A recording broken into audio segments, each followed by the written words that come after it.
Okay, well, we're working on technical issues. I'm going to get started. Good evening and welcome to the January 22nd, 2014 meeting of the Lake Forest Historic Preservation Commission.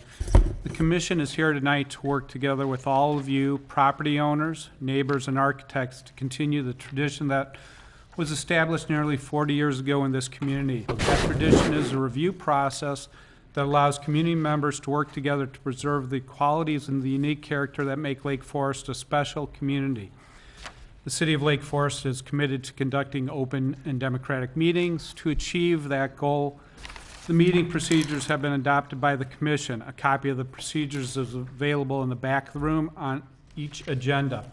As always, it's the intent of the Commission to help manage the development growth of the City of Lake Forest with a keen sense of preserving the historic structures and open space in the city for all its present and future residents.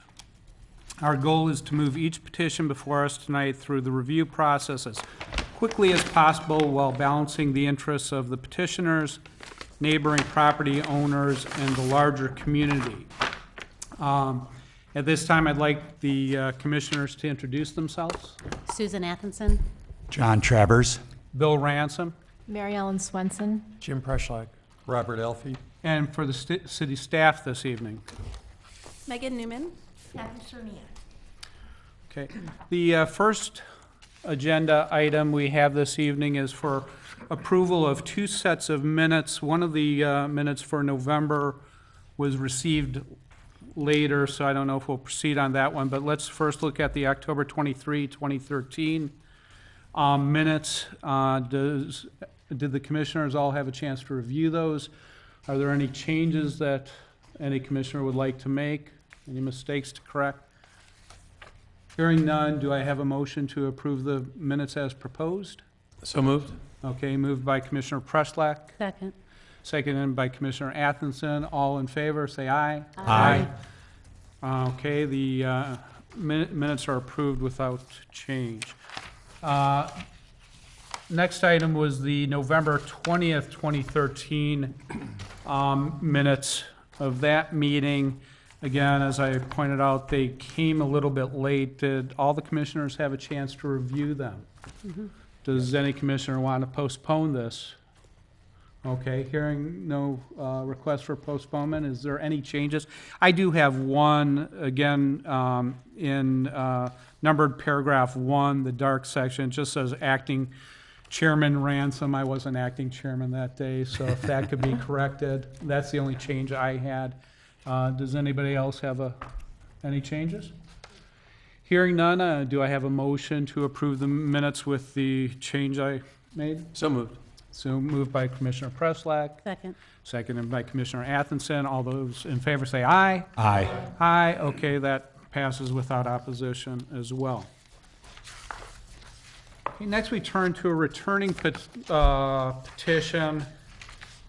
This is consideration of a request for a certificate of appropriateness for a landscaping plan for the renovated patio at Market House Restaurant, 655 Forest Avenue. Is the petitioner here and ready to proceed this evening? Okay, if you'd like to give us your presentation. First of all, may I ask if there's any conflicts of interest or ex parte communications? Hearing none, you may proceed. All right, you've mostly seen this before, so I'll go through it reasonably quickly. Market House has been open for 2 years now. We're very proud about the scores we've maintained on the open table. Our restaurants are both doing very, very well. To get over 4 is kind of the benchmark goal for, I think, most good restaurants, and we're consistently above that. One of the reasons we're here is we were voted as one of the most outstanding having one of the most outstanding outdoor dining areas in the city of Chicago and the state of Illinois. We also have one of the best seafood restaurants in the city, in the state of Illinois.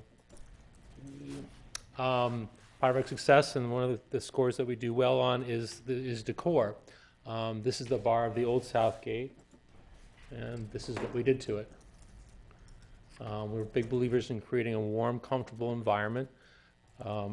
This is the old dining room. This is what we were able to do to it.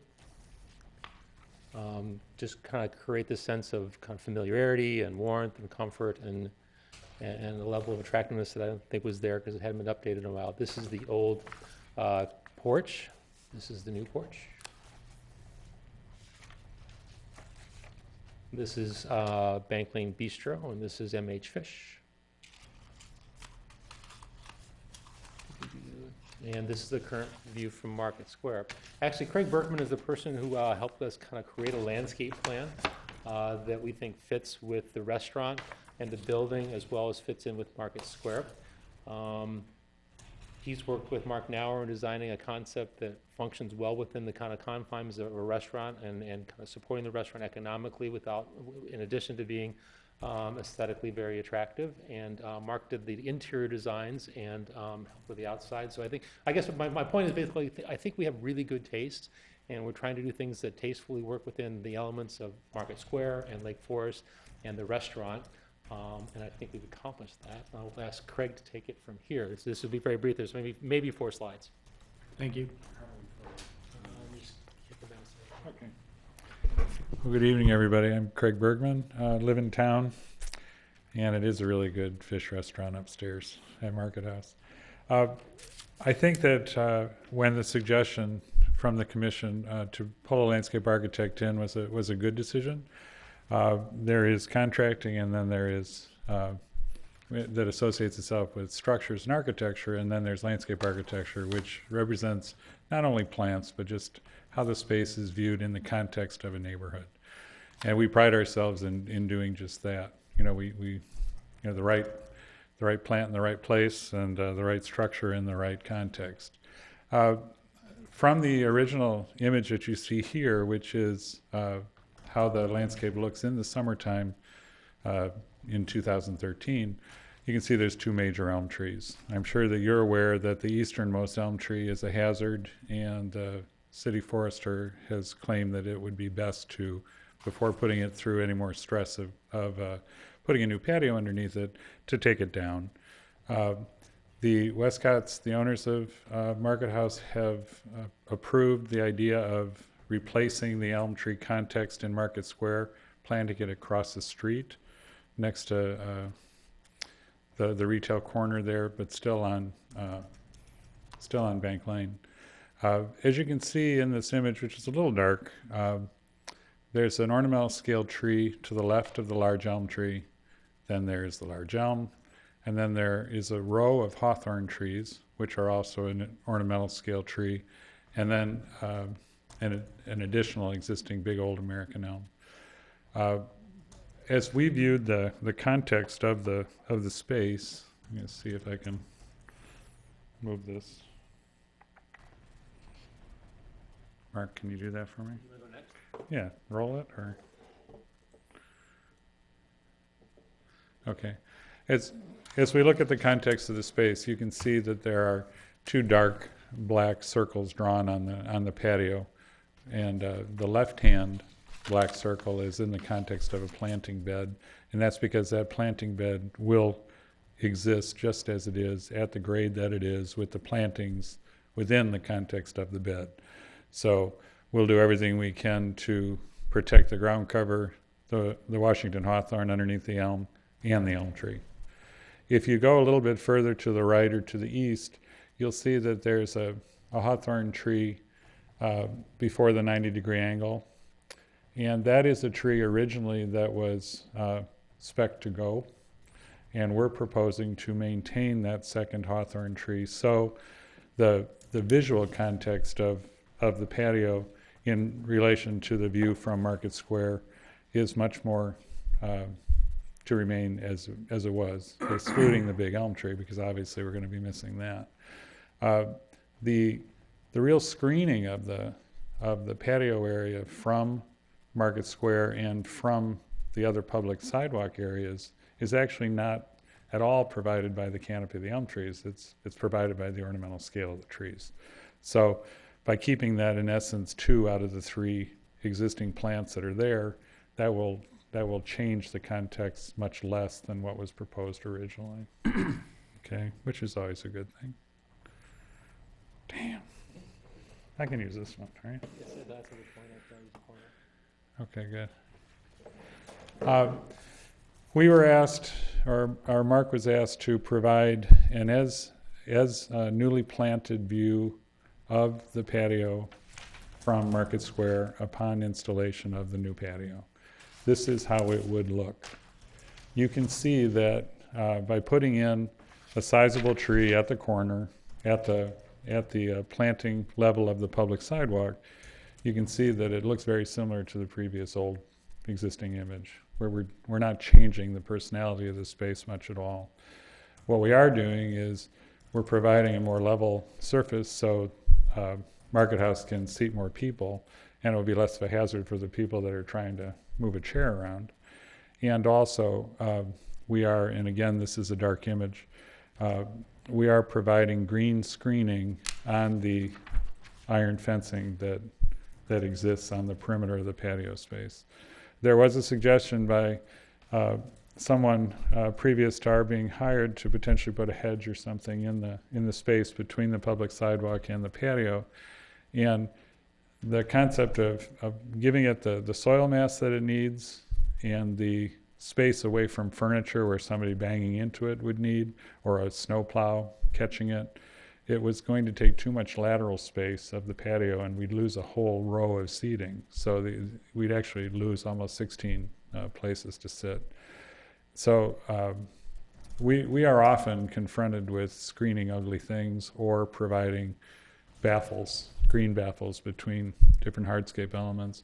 And there's actually a company now that's focusing its attention on growing, in essence, vine hedges. We can actually buy a panel of growing ivy for 3, 4, 5, and 6 feet tall that's 6 inches wide, but 6 or 7 feet long. And it's grown in essence, a long window box. And you plant that, in wherever you want to. What's great about that is that it gives us immediate effect. It's established, you don't have to wait for growth. You're moving the entire root mass of the plant, so you have the vigor of a new plant. And most importantly here is it's taking an old established landscape, switching it up and putting something back in that looks like it's going to have been there for a long time. It's English ivy, which is evergreen. It's something that you don't have now. You don't have screening of the patio furniture that's sitting out and nobody wants to sit at. So it will actually provide more of a screen of the patio surface, but it still provides the neighborhood context of when people are seated. You can still see people are in there, which I think is important to this particular patio. But if you're walking by, you don't feel like you're observing what somebody's eating at the same time, which I think is good. The planting space at the grade level of the public sidewalk, if you remember what it looks like now, there's a granite detail that goes around a grate that's level with the sidewalk, and then there is the planting space. And what we're proposing to do is to remove that granite detail and truly have a corner planting bed. So it's fully green. It's at the grade of the public sidewalk, and as you know, the terrace is going to be leveled, so it will be retained like it is now with a wood wall that provides for proper leveling. The ivy itself will grow up on the fence, but it will also tumble down the timber wall, which will be a concealment for the wall. It also provides an opportunity for us to put evergreen shrubs in front of the innermost timbers, so they're permanently concealed with evergreen plants. So even though the large plants lose their leaves in the winter months, you'll have an evergreen character that follows along. And we're matching the same variety of boxwood that is in Market Square. And I think it's recessed back far enough from the public sidewalk, it'll be out of winter damage zone. So that's what I'm contributing. Okay, great. Now we'll ask city staff identification of issues. Thank you, Acting Chairman. If you recall, this item was before the Commission in November of last year. The Commission did approve the overall patio expansion that was shown to the Commission at that time, exterior lighting, the materials of the patio. But the landscape plan that was presented to the commission back in November really didn't have the level of detail to really describe the character of the patio after this renovation project. The commission asked that the landscape plan be further developed and brought back before the commission for consideration. Since the November meeting, the petitioner has worked closely with Craig Bergman, with the city arborist, to really address the concerns that were brought up at the commission meeting, looked at ways to soften the experience of being on the patio and walking by on the sidewalk, looking at ways to reestablish the tall canopy that exists now with the two elms. The one elm that was described by Mr. Bergman really is in poor condition. It is a hazard to diners and pedestrians on the sidewalk in that location. It's been topped. This time of year is probably a good time to really look at that tree and see the decline.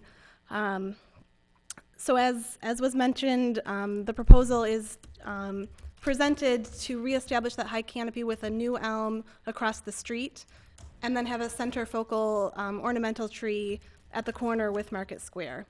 As presented, staff does support this request. I think as the construction documents are prepared for the patio, we'll look closely at what steps need to occur to protect the existing trees that are proposed to remain. And we'll continue to work with the petitioner in that manner. So I'd be happy to answer any questions. There are conditions of approval outlined in the staff report. I'd be happy to go over those if there are any questions. Okay, thank you. We may have some questions. At this time, it's an opportunity for the commissioners to ask questions of the petitioner, the city staff. Unless somebody wants to start, I have a couple questions. First of all, for the city staff, the maintenance of the proposed dogwoods and dogwood tree and all that is going to be part of the petitioner's responsibility? Correct. All of the plant materials are on private property. Okay. For the petitioner, I was wondering if you could pull up the proposed landscape plan and just give me an idea, refresh my recollection. How many lamp posts were we talking about? Were there 7 that were going along the outside of the? I believe it was 7, yes. And they're not shown in either the landscape plan or on the graphics that were made up. I'm just wondering where they're going to be in relationship to both the hawthorns that are being saved, which I appreciate a lot, and the new plantings. Yeah, I think the approximate, I'll go back a step, and I will simply say that we didn't include all the detail on this that we have on the original ones because Craig was working for food. And For food? For food. Yeah, we do that up here too. So I didn't want to tax too much. Dinner. So anyway, the notion was there would be 3 lights along this side, and I think 4 along here. And again, the spacing kind of is determined to avoid kind of getting entangled between the hawthorn trees. So there's 4 along here, then 3 along here, and then the sconces, 1, 2, 3, 4 on the inside, I think 2 on the outside, and 2 Yeah. along this wall here. And I realize the sconces don't interfere with the proposed landscaping. I'm wondering, are the lights going into the ivy planting bed? Is that where they're being anchored? How are they? Yeah. Okay, and are they evenly spaced? I Is guess it- my overarching question is, they've been given enough consideration to where the lights are going as it was approved by us, so it's not, the landscaping is I not think- interfering with that Right, in I any think the way? notion, yeah, I see where you're going with it, and without a doubt, we want some level of symmetry so that they're evenly dispersed, because we want the light evenly dispersed throughout the patio, and that's the best way to accomplish that. Yeah, I think we have them mapped out on at least we had them mapped out on the patio for a while before, kind of spacing-wise where they were going to be, and at that point, they were done with the notion that the hawthorn trees were there, and we kind of selected the spacing in such a way as to not interfere with the existing trees. Okay. Kathy, is the lighting up for review today? Okay, that's been completed and we've okayed it, and it's not really an issue today. Okay. Sorry.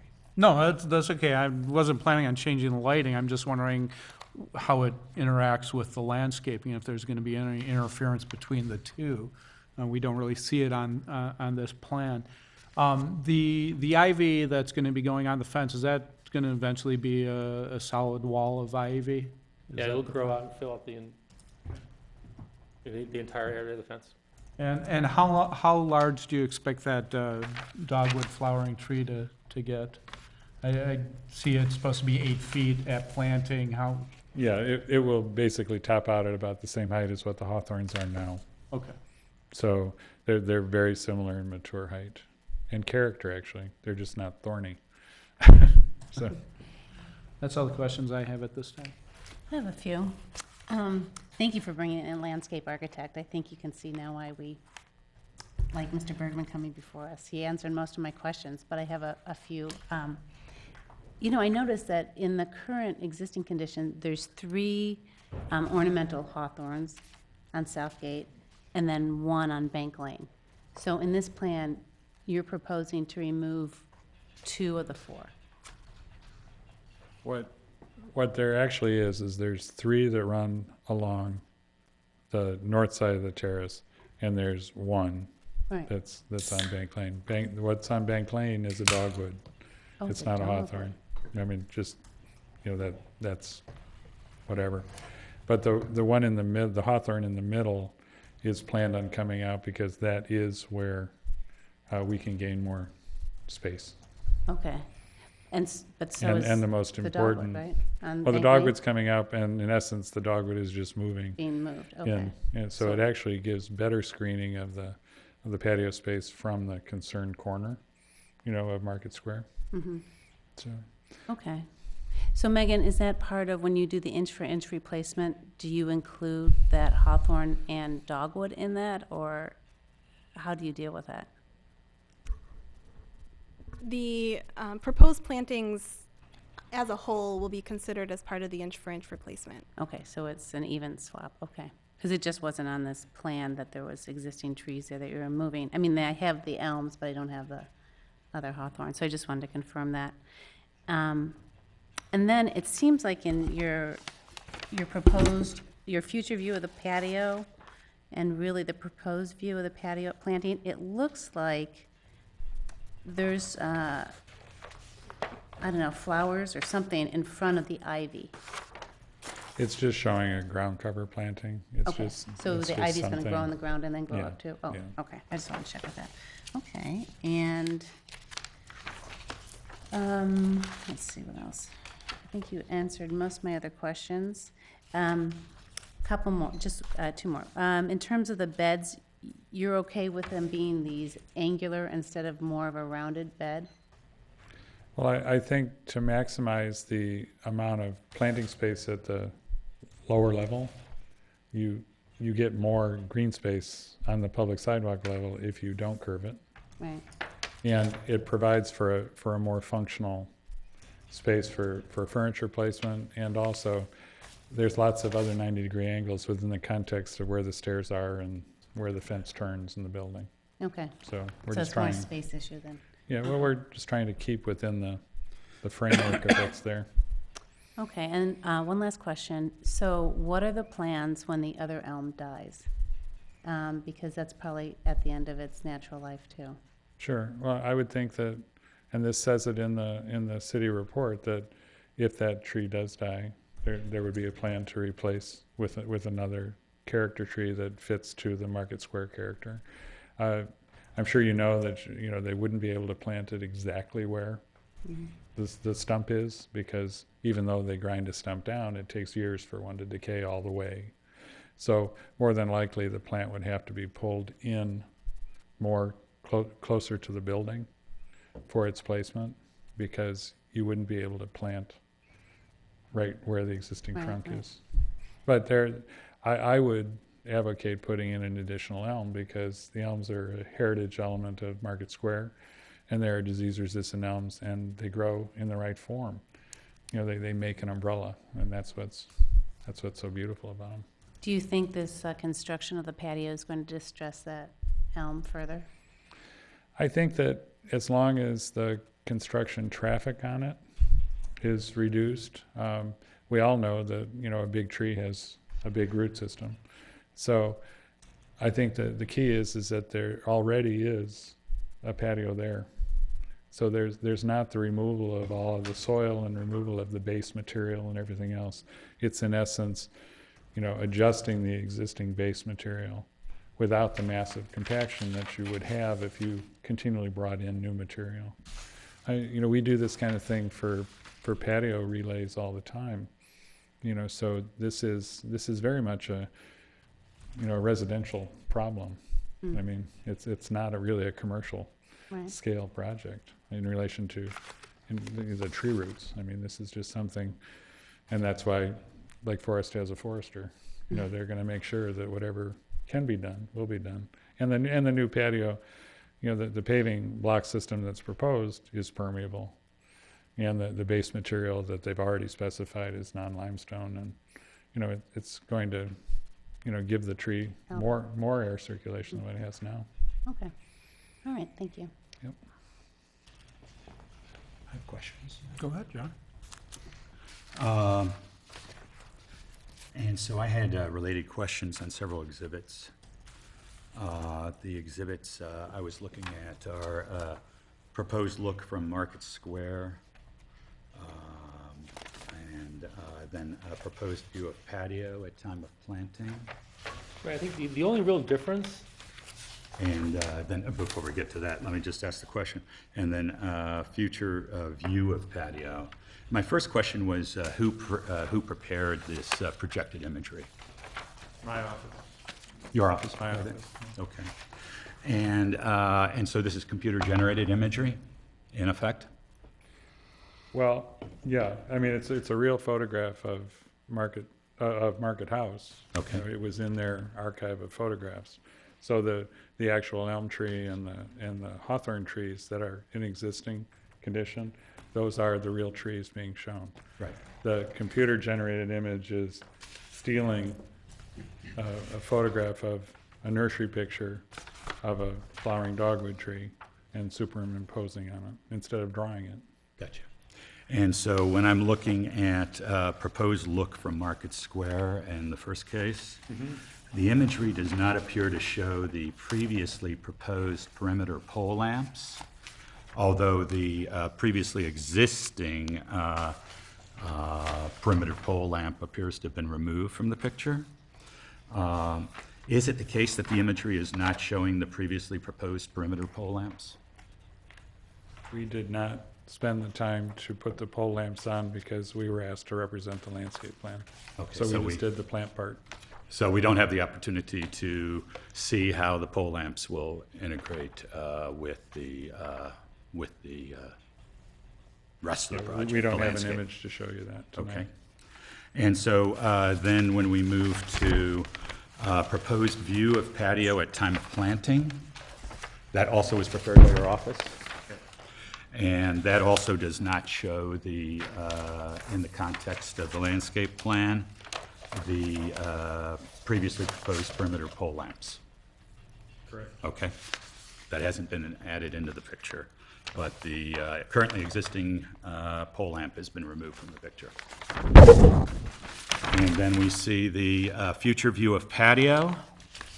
And again, no, the proposed pole lamps are not there, but the existing pole lamp is not evident. Is that, would you agree? I get your point that we did not draw the pole lamps, but it was not my charge to put the pole lamps in the graphic, so we didn't do it. Okay. So- So these are projected views which do not show what the landscape plan is going to look like with the pole lamps in place. This graphic shows the future landscape plan compared to the existing landscape plan. Absent the existing pole lamp, but without the proposed pole lamps. If you want to consider the reference of the pole lamps as a graphic that should have been on there, we did not This- do it, do you know? Asking Mr. question, Bergman, but- yeah, you know. But my you point can is just that the answer lamps aren't question. there. We The all, lamps aren't there. we all realize that the pole lamps aren't there, or they're Okay. absent. We'll have to take that into consideration in our deliberations. Yeah, But, you know, We I'm understand, sorry that we understand the I was process, not, so. I Got did it. not understand that I was to have No, graphically shown. and nobody's saying you should or shouldn't have done it, we're just asking for information, I mean, so, there's not so another layer that I can put up to show it. please, you know. Okay. No, that's I, fine. I was just pressing on it because it's important for understanding how representative the John, I representative understand pictures why are. you're asking. Then I had That's another fine. set of questions, moving beyond pole lamps and imagery. Railroad ties. Am I to understand that you all are proposing to install railroad ties kind of surrounding the area where people are going to eat? There are existing railroad ties there now, and we are going to add railroad ties to tie it all together. Okay. Pardon the pun. So I wanted to try and get a handle on that if I could, because I didn't exactly understand it. So looking at the previously existing state, and I just wanted to figure out how many railroad ties we're talking about here and where they're going. So if I look at existing view from Market Square, that imagery, where are the railroad ties? Lower right-hand corner. Look on your screen. They go on here. I think that's a railroad tie. They run parallel to Bank, or sorry, they run parallel to Southgate. Okay, so those are railroad ties there. And then when we go to proposed view at time of planting, so that was a one high railroad tie, it looked like, running along it's part starting- of, Well, let's go look. I can't tell, yeah, look. Yeah, one, two, Those is two, too and I high. think it actually goes up to 2.5 as it goes, as you go further west. And then when we go to proposed view of patio at time of planting, I guess, then we see railroad ties now running along, I forget the name of the bank. Bank Lane. No, that's Bank Lane. Yeah. And they appear to be 3 high? Mm-hmm.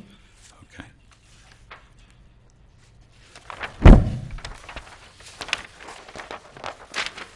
And those will be covered in ivy when the ivy grows out, is that, okay.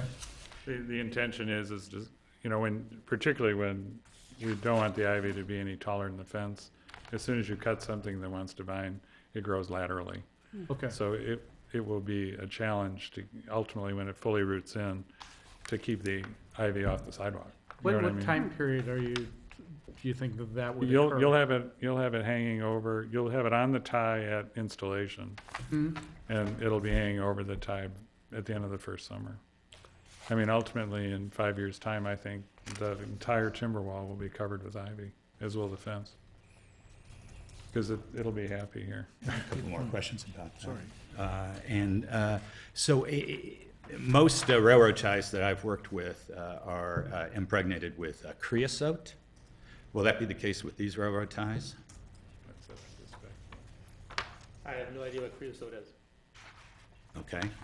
Creosote is a material which is used to prevent rotten wood.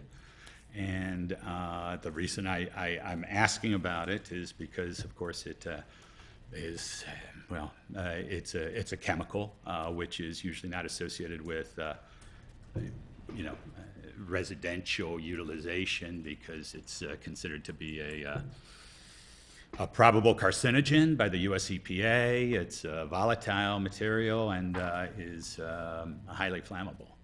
You know, that's why people use railroad ties and fires. And so I just thought I would ask, since we seem to be adding a lot of railroad tie material to an area where, you know, people will be eating and drinking in close proximity, whether you all had done some sort of literature search about, you know, whether that's a commonly done thing, an accepted practice, and whether any issues are raised by it. I guess I would defer to the city when we kind of install those and ask that they observe the specs and determine that they be appropriate for the patio. Okay, so that's my questions. Okay, very good. Any other questions?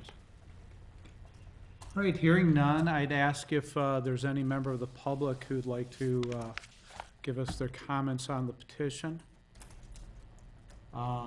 Seeing no member of the public stepping forward, are there any final questions, the commissioner, towards the city or the petitioner? Yeah, I have a question, Bill, on the city. Kathy and Megan, do you feel comfortable that you can work with the petitioner to integrate the spacing of the lampposts to be consistent and fairly integrated with the landscape plan? Do you feel like that's something that you guys can work with the petitioners on? Yes, absolutely.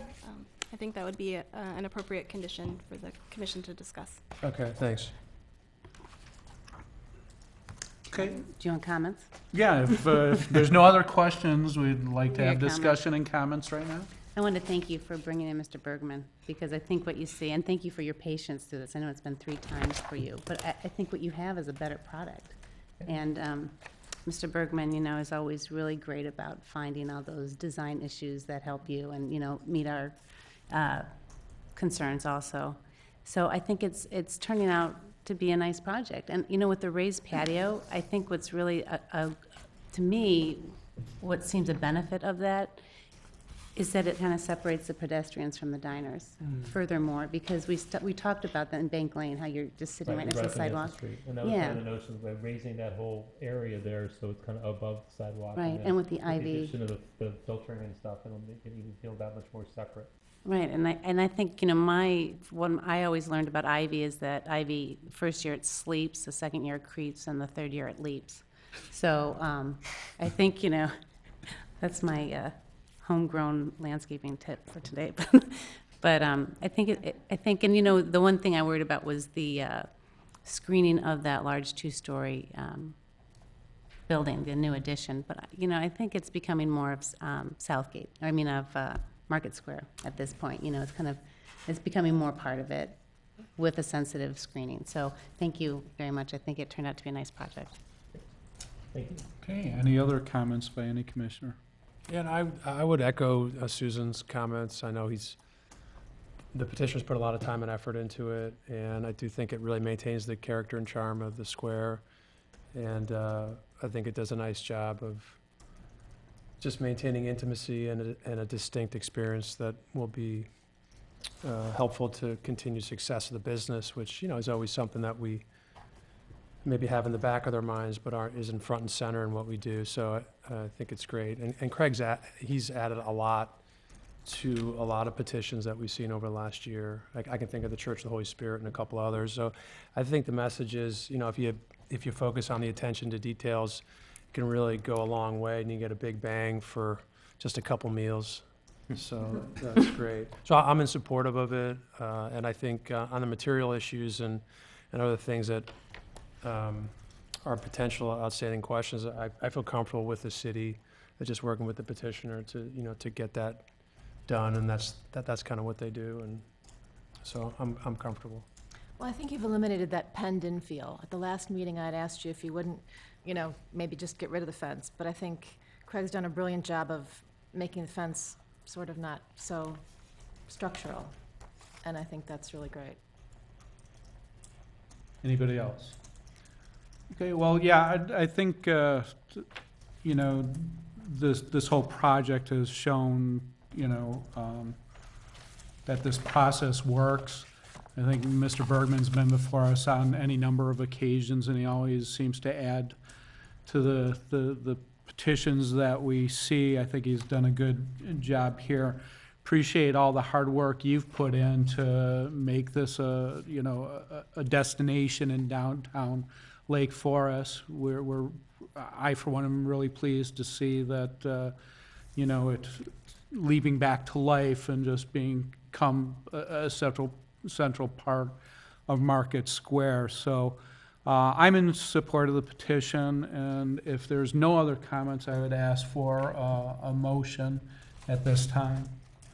I move that we approve the petition as presented with all the conditions listed in the staff report. Okay, based on the staff findings? Okay, so moved by Commissioner Athenson, and a second? I'll second. Seconded by several commissioners. Commissioner Preschlack, I'll give credit to. All those in favor say aye. Aye. Any opposed? No. No. Okay, one opposed. How many do we have? Five in favor and one opposed. By Commissioner Travers, it passes. Congratulations. Thank you. Thank you all very much for your time. I really appreciate it. Congrats. Okay, the next agenda item is a new residential petition. It's for consideration for of a request for a certificate of appropriateness approving a front porch alteration at 373 East Westminster. Is the petitioner here ready to proceed today? Yes. If you could step up, introduce yourself. While you're doing that, I'll ask if any commissioners have had any ex parte communications or conflict of interest. Hearing none, I'd like to hear your petition.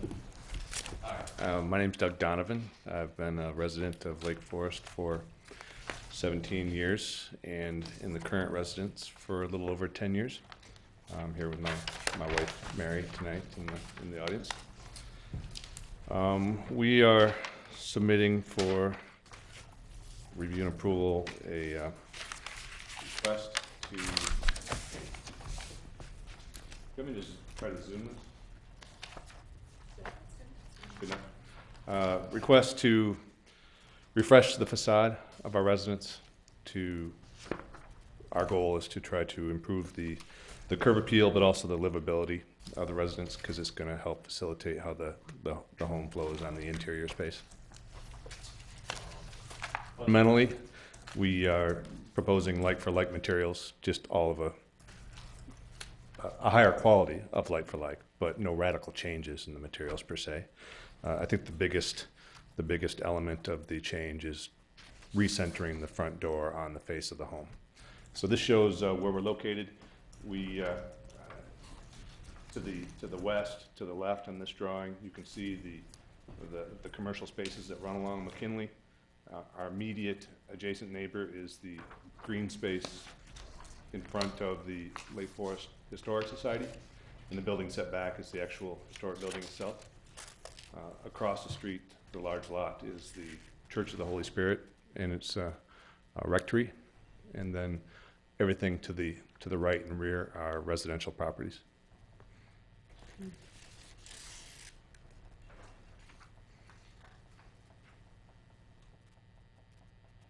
So this is an overview of our plat survey with the proposed drawing. Really, we're not materially changing the existing envelope of the structure. The hardscape is all there today. The setbacks are all within setback, and you can see the front entrance. The hardscape is already there, but it's proposing to move it over to the center. It would protrude with the trim detail of approximately a foot, which is only a matter of inches today, so that's a change. And then the box window on the rear kitchen window is proposed to improve the interior space, and so that would protrude about a foot, whereas it doesn't protrude today.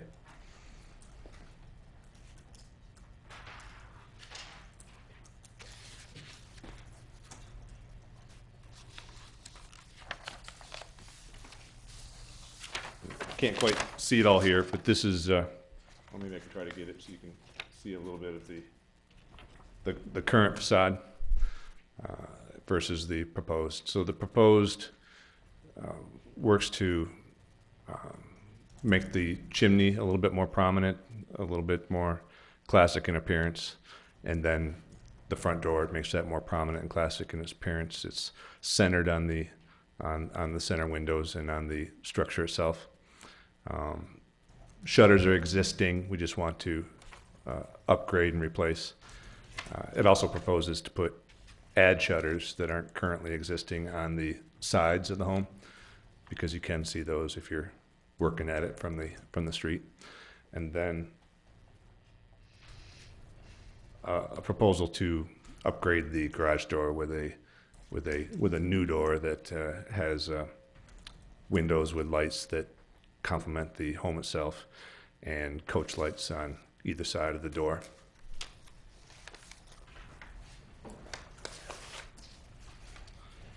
And I think I would stop there and maybe ask if there's questions, because You know, if you just want to go through your petition, you know, everything you want to present to us, and then we may have some questions for you, but, you know.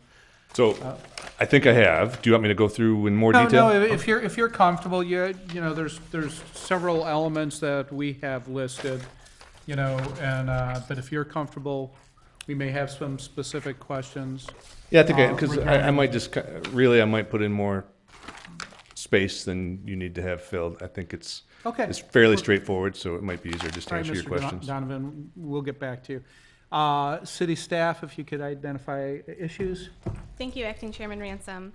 The homeowners have been working with staff for this project for a number of weeks, not months, looking at different ways to upgrade the front facade, and really settled on a simple change to the front door, some interior modifications that really gave them the space that they wanted at the entrance, and some modifications to the rear to allow for a continuously enclosed space between the garage and the house. Currently, there's an open porch. That porch is proposed to be enclosed with to be heated space, and there's also a bay window proposed on the rear elevation. I think the success of this project is really in the details. There's a recommended condition of approval in your staff report to, at the time that construction drawings are prepared, that we really make sure that all of the architectural elements that are traditionally found on a pedimented classical entry are achieved with this design.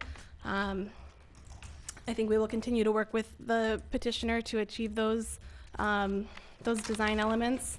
Other than that, those are my comments for the evening. Just to point out that condition of approval, the Preservation Foundation did provide some written correspondence that was placed at your seats this evening regarding this request. I'd be happy to answer any questions that you may have. Okay, thank you. At this time, are there any questions from the commissioners to either the petitioner or the city staff? I have a question for the city staff. Okay. I'm just curious, Megan, of the petitions that you see over the course of a year or two, are there encouragements to homeowners to try to do landscaping in the context of facade work? And is this an opportunity to do something there, or did you feel comfortable not addressing kind of streetscape character with, or pushing the homeowner to do that, given budget constraints or whatever? It's more of an open-ended question than anything. I think typically the commission sees a landscape plan on larger scale projects, projects that involve removal of trees on the property and the need for replacement. Certainly there can be encouragement to install landscaping on a property, but from a code standpoint, there's no direct requirement for this type of project. Is there any other questions? Yeah, I have a question for Doug. How are you, Doug? Hi. I had a question about the front entry. That broken pediment over your front door is like the most defining architectural feature of your whole house, and it kind of defines the character of your house in a way. So I was just wondering if you thought about retaining that pediment over your door. Yes, I have. I've really mulled this for the last 10 years. Personally, I'm not a fan of broken pediments. That's a personal preference. When I look around and I think about trying to bring a little bit of unique character to the home, the pediment as it is a catalog entry from the 60s. So I tried to find something that I thought was architecturally consistent, but also something that I found more personally appealing. So it was a matter of preference, really. I mean, there's nothing to say that it couldn't go that way, but the balance of trying to center it and trying to bring the mass that would approach the windows as they exist, it was a combination of those factors. Have you talked to your architect about the possibility of saving that pediment, or what kind of alternatives did the architect present to you in terms of putting an overhang over a pediment? Well, as far as saving, it's literally falling apart. So I didn't know if it was, like I said, it's a very cheap catalog entry from the 60s. So did I try to save it? No, but we did go over extensive facade. I probably have 20 different facade views that we've generated, and what we were trying, one of the things we were trying to do is get a small amount of protrusion to shelter the front door when you come up, but we're also trying to avoid trying to do an addition. So in order to have that coverage for anybody that would come to the door, then you'd have to get into that, the pediment having that 1 foot relief in that shape. It starts to look a little bit awkward. And that's why we went with this more traditional, because if you see a lot of front porches that are, that come out 4 or 6 feet, that's a very traditional shape, consistent with, someday maybe somebody wants to try to bring that out, but that was not our goal. We wanted to try to keep within our envelope and try to minimize the costs involved. Okay. And are the columns, I noticed on the plans it said something about the columns being half round? Because it's a trim. It's all a trim detail. So, Oh, that's flush against the wall. yeah. Okay. I got you. So the overhang, there's nothing at the corner of the overhang supporting it? Am I missing something here? Fundamentally, no. Fundamentally, it's all applied to the face of the structure. There's no foundation porch. Okay. So how far out from the door does it come? I'd have to get out the drawing, but it's about 6 inches. The stoop? Oh, the stoop itself? No, the stoop is bigger. The stoop has foundation, but it's not a load-bearing structure. So it has the piers because it's a stoop that's going to be attached to the home, but it's not meant to carry the load of a full Of the overhang. front foyer. Correct. So is the overhang, I guess I'm not, is the overhang, it's sticking out how far from the front? The roof, the maximum is approximately a foot, but then it's recessed as you get down to the half-round columns on the side. Those are only about six inches. Yeah, I think this is where Megan talked about the detailing of the front entry. We could understand it better if we had more detailed drawings, so. I did submit one with the application, and I think I have a copy of it here, if it would help to put it up. And maybe it's because it doesn't have a side relief. I'm not sure it'll Yeah, I thought accomplish that the was question. More of a porch.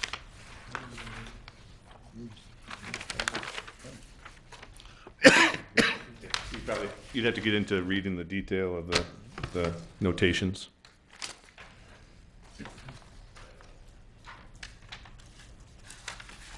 And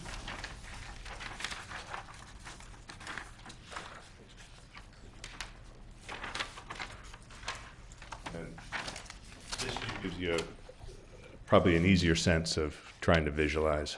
Yeah, now, see, when I look at that, it looks like the columns, that they are supporting the roof on the top. Okay, but that's flush with the house, okay. It's all aesthetic. Okay. I don't have any other questions. Does any other commissioner have any questions? Okay, hearing, Actually, I do. Why did you go with the louver shutter versus the raised panel? We, because it's there today, and in studying classic colonial architecture, it was a point of conversation that was actually encouraged as more historically consistent. So you could go with a louver, but when you do a case study and you look for examples, yet you really see more louvers.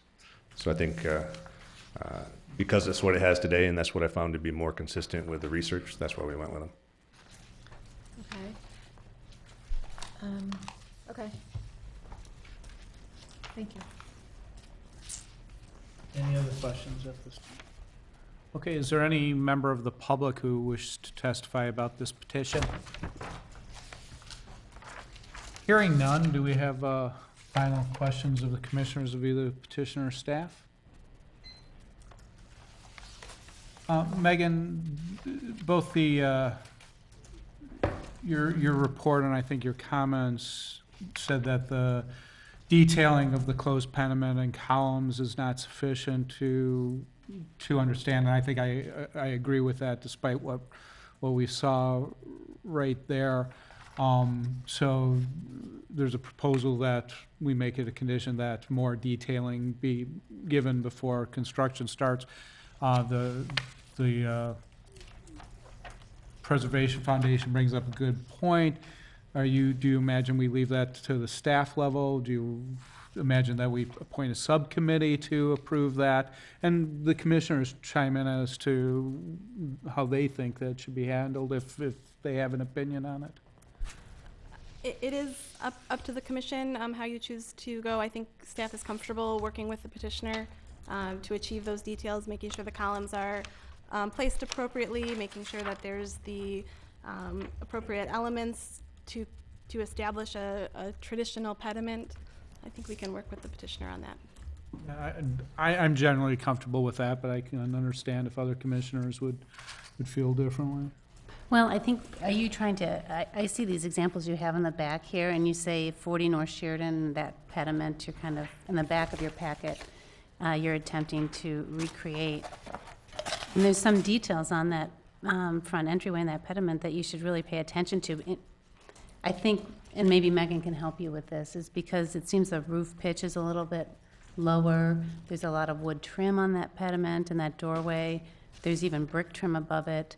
So, and you might achieve a much better look. This can look really rustic and really, and it could be the drawing too, but if you work with staff to kind of achieve that level, I guess it's the style, I think, the change in style, that was my most concern, but I understand From recentering the the broken entryway. pediment to the Right, closed pediment, yeah. Yeah. Okay. But given it's not going to survive anyway, so. Okay, any other comments or discussion on the petition? I've tried to, I'm sorry. Go ahead. Oh. I've tried to find a brick study in your packet, and I haven't found it. Are you going to use existing brick, find additional brick that matches exactly? I don't think you're going to paint the house. Can you just go into that detail a little bit? Yeah, there is some mention, but I'll just speak to it. So there's a lot of breaking of the brick as far as different elements that need to be addressed, repairing a hole where there's a coach light today. And I think if you tried to exactly duplicate the brick, you would never fully succeed. So we don't want to try to have a home that looks like it had its door moved to the center. So the goal was to replace the brick as close as possible, but also assume you couldn't achieve perfection. So we're going to whitewash, a lime wash. Great. So there'll be some amount of color showing through ultimately, but it's meant to forgive any of the imperfections that we wouldn't be able to accomplish. No, that'll look great. I couldn't find it. It's a great plan. Thank you. Good. Any other? Yeah, I guess the only comment I have is that, this is, to me, is a good example of, I think, the types of projects in the historic district that we should encourage, because, if you take a big picture view of this, it's a 1961 home that, it's not going to win an architectural award at its inception, but the homeowners have thought very hard about this, to put a lot of, kind of love and care into the design, and it's incrementally much better. And, there's not huge structural issues that are going to threaten the character of the town. And so I always view these petitions as, let's just not micromanage. And I feel real comfortable with the city just working with the petitioner on the details. And I think Susan's comments are good ones to gain inspiration for other properties that have spoken to you or you were called out, but we should really be celebrating this as something that's really going to add some value, because I grew up on that street, and my folks still live there and drive by that place, and this is going to be much nicer than what it is. So I think it's a nice job. Thanks. I live a few doors down. I drive by your house every day. It'll be great. I think we might have spoken in the church parking lot. Thank you. Any other discussion at this time? Hearing none, do I have a motion? I'll make one. John? I move that the commission approve a certificate of appropriateness for I move that the commission approve a certificate of appropriateness for front porch alterations at 373 East Westminster, based on the findings stated on pages 1 and 2 of the applicable report by city staff dated January 22, 2014, as well as the testimony submitted to this commission and the commission's discussion. This approval will be subject to the conditions of approval and limitations set forth in numbered paragraphs 1, 2, and 3 on page 3 of the city staff report. Okay, it's been so moved. Does that include the other elements, John? Because we just mentioned the front porch alteration. I want the record to be clear that there's other elements that the petition asked for, and It does include the other elements. I used the rubric which was used in No, the that- agenda. that's what I thought. I just wanted to make sure. Okay, it's been so moved. Do I have a second? Seconded. Second by Commissioner Preschlack. All those in favor say aye. Aye. Any opposed? Hearing none, the certificate is approved. Thank you. Next agenda item is consideration of a request for a certificate of appropriateness, proving proving facade alterations at 435 East Deerpath, not just front. Is petitioner ready to proceed? Like to come up? Does any commissioner have an ex parte communication or conflict of interest they need to disclose? Hearing none, can you identify yourself and present your petition, please? Good evening. My name is Brian Mate, and I am an architect with Aram Architects and Builders. And I am here on behalf of the owners of 435 Deerpath Jack and Patty Shoe. The proposal before you is a facade alteration to a home originally built in 1929. There is no addition. There is no exterior work outside of the recladding and some windowscape and some work on the rear of the house as well. I'll begin by just identifying the location. So the home, the address is just a little bit east of here on Deerpath, kind of kitty corner from the rec center as it moves more into the residential district.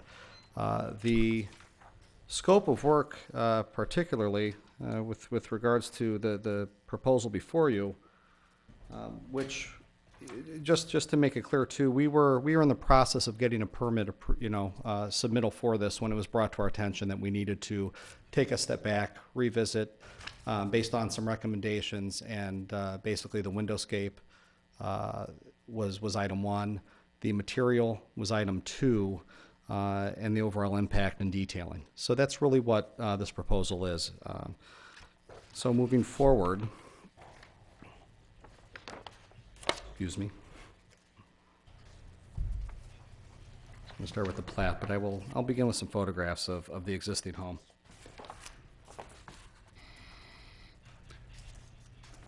Kind of dark, but You kind of gotta dark. flip it over there. Yeah. Thank you. More dark, but this is a street view, and the area of the proposed facade alterations are actually quite stepped back from the street view. So they are existing back here. So it's really to the rear and to the side. So from the front elevation facade, while on the two-dimensional plans that I will get to, it appears more forward in scheme. It's actually quite set back. So the visual impact that one has by the proposed alterations is quite minimal from the street. There's also landscaping and hedgerow along the side that also shadows, shades, and basically somewhat hides that side of the house one way or the other, existing or proposed. So I just wanted to bring your attention to that. The next shot is a corner, a close-up as you approach the house if you were a few feet off the corner. And again, the proposed area that we're discussing is this area here. It's already behind some landscaping as well as you approach, and layers of landscaping as you approach the house. One of the things to point out here is the existing window scape as it exists. And we don't really have a good side-on elevation just due to the other landscaping and limit of the size of the lot. So this is a rear view. Okay, so with this detail, we again see the existing windowscape. We see on the first floor, we see the existing door and window configuration. And in a second, I'll go through the proposed alterations. I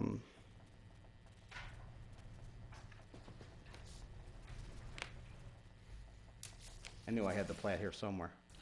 Okay, so again, this is really the area in question, is this back corner here. Okay.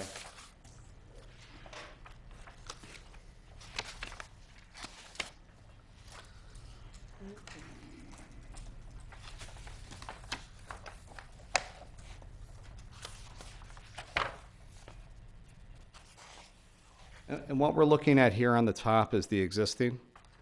And again, I just want to point out that this side elevation is not viewable from any vantage point except for perhaps the neighbor's upstairs window. But again, it does shed some light on some of the issues that came up in our approach to them. The image at the bottom was through, as simple as it is, really the proposal there and what we're proposing to do is, two windows in lieu of three. The reason for this is that the interior renovation of this space, to make it more livable, to really turn what was originally years and years ago sleeping porches, this is now become a master bathroom and closet for the shoes. There were some logistics of keeping that much windowscape on 3 windows on 2 facades to, the necessities required to have a master bath, showers, bath, privacy, a closet, etc. We've gone through several renderings of this, had consulted the city and gotten some feedback. So this was really a culmination of that feedback and hoping that we've come to a good compromise and a better solution for everyone. One thing I do want to point out with the size of the windows on the second floor, in our design concept, the point of that, and real quick I'll show again the rear of the house. Again, this is the existing, and this is the proposed. The design intent above the existing garage, there's a room, a library type of room, and the window, the size and dimension, you can actually see it in the back here. There we go, as well. So our intent was to match, kind of keep the symmetry in the language.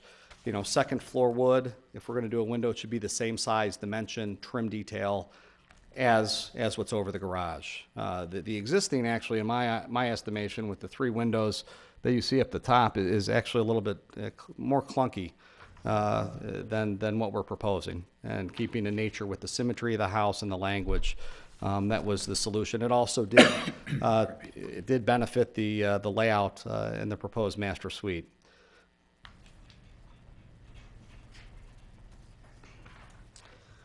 The points of issue also with the proposal came up when the proposed siding, and I will address that at this point. The existing house is cedar siding. We were proposing to do a comparable modern material. It is different. It's hardy plank siding.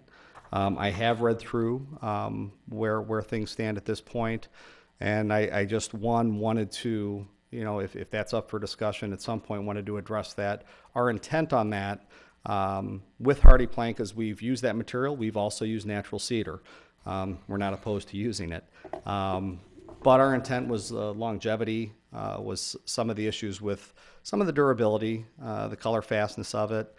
We do have the full ability to color match any existing color product that's out there. Hardy plank in itself, given the distance that we are from any visual, you really need to be within about 5 feet to actually realize that is not cedar. From somebody even doing the landscaping halfway through up the yard is really not going to have the impression if it's detailed right. And one of the accommodations we also made was, as I got a little bit more involved in the design and understood some of the sensitivities to get the sill and the details of the window framing, even the window muttons, to get those in line with what's existing. And with the windows, that was an issue that came up. And at this point, the shoes had already pretty much recommended, and we were absolutely on board with matching all of the existing windows, the wood, the detail, the muttons, the divided lights, to make sure that this was as true to what was original. And if I'm not mistaken, Jack, the windows themselves that are existing now are a Marvin wood window that was replaced throughout the house. Okay. So, our intent there was to match that. So I guess it's an issue that I would welcome the discussion on that topic. And I guess at that point I'll leave the presentation there, and Okay, thank you very much. thank you. City staff, do you have a report? Thank you, Acting Identification Chairman. of issues? I do. As was noted by the petitioner, this project actually was submitted for building permit for an interior remodel, a pretty significant interior remodel. When we looked closer at it, we realized that the interior changes did, in fact, affect the exterior of this structure. At the time it came in for permit, the majority of the windows that are existing today were actually removed from the facade. So we've been working with the homeowner, working with the architect to really bring some fenestration back to that element, recognizing that it's set back from the street, that it is a secondary mass of the original home, but that there is an importance to continue a rhythm of openings throughout the structure, consistent with the standards in the preservation ordinance. I think the petitioner has successfully applied window openings to this project that accommodate the interior changes that are requested by the homeowner, and also design the exterior in a way that's compatible with the standards and the architecture of the home. The one element that the petitioner did bring up is the exterior materials. Staff does recommend the use of a natural material. It is consistent with the design guidelines, with the standards in the Historic Preservation Commission. So we do recommend cedar be used for the trim, the siding, the architectural details on the project. There was a memo submitted by the Preservation Foundation at your tables this evening. I'd be happy to answer any questions on the recommendation in the staff report, but we are recommending approval with conditions. I have a question.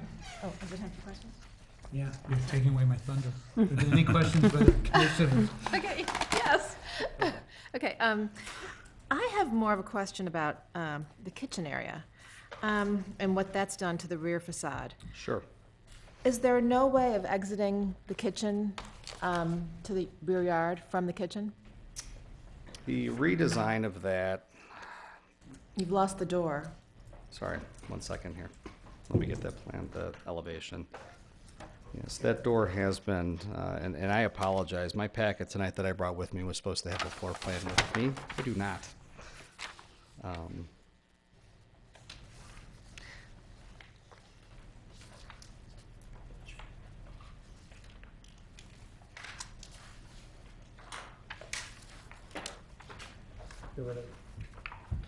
So do you need some elevations, or? I have the elevations. Okay. So, and again, these are a little bit later on.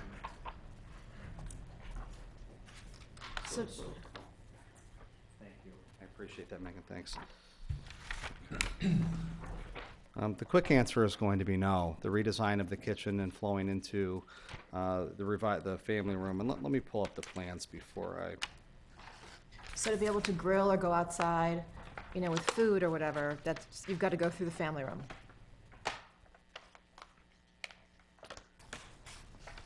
That is correct.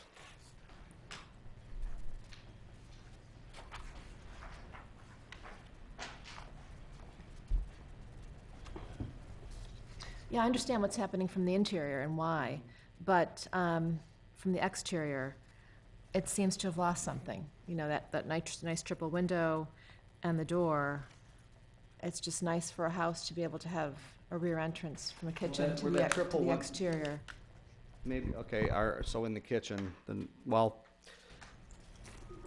based on, much of the needs of the client and their requests and the redesign of the interior, they really, the kitchen to them was kind of unto itself, and the family room, the access to the back, is primarily coming now through the new proposed entry, which was a, single door. Now we're proposing a much larger, larger opening there.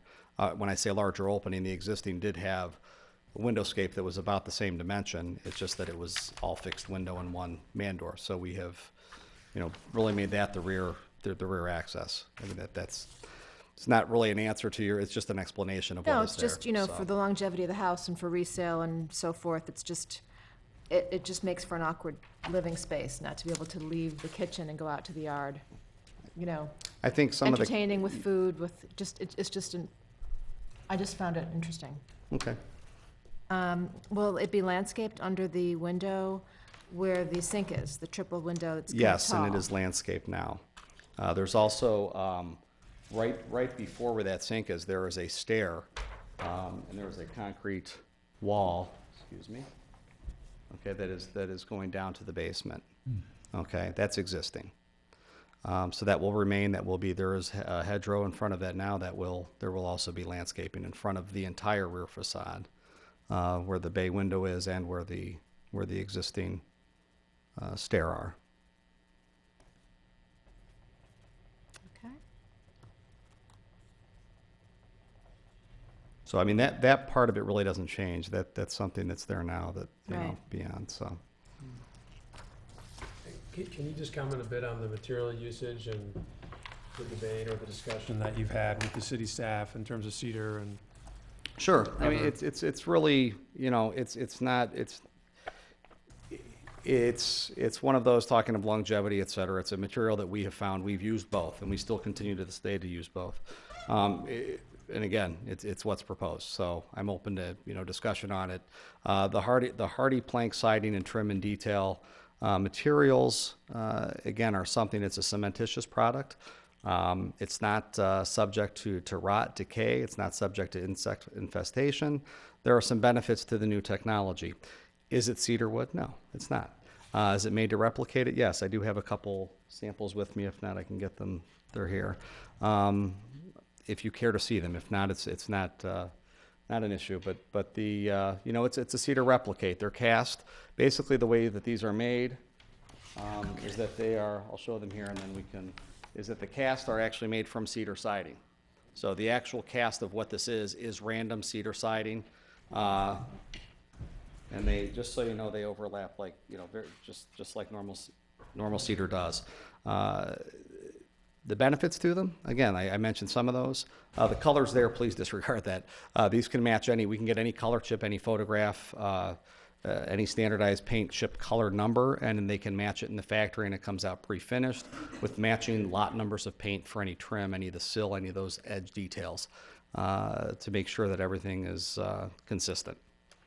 Clarification. Is it correct to say that you are replacing all of the exposed siding on the building, whether it's up in the dormers or the gable ends or?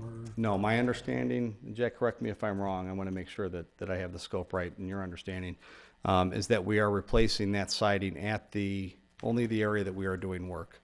It does not abut or does not touch any of the other siding. It's quite removed from it on the house. It looks like it's two different colors, is it? No, it would be. The point that I want to make in that is this color will be factory finished to an exact replica. We're going to give them a sample off the house of what we're taking off. But don't those, I mean, maybe it's just a photograph, but don't those dormers and gable ends look different than the room? I mean, they look like they're different colors. Sorry.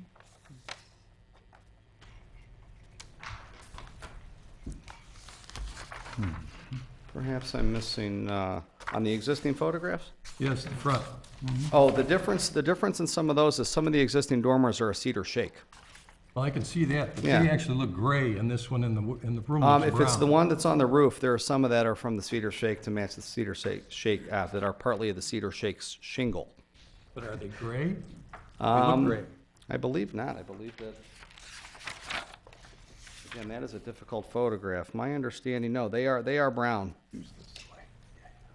Yeah, I mean, we can, you know, let's take a look at it. My understanding, and Jack, correct me if I'm wrong, those are brown, correct, where the dormers are? I think all the,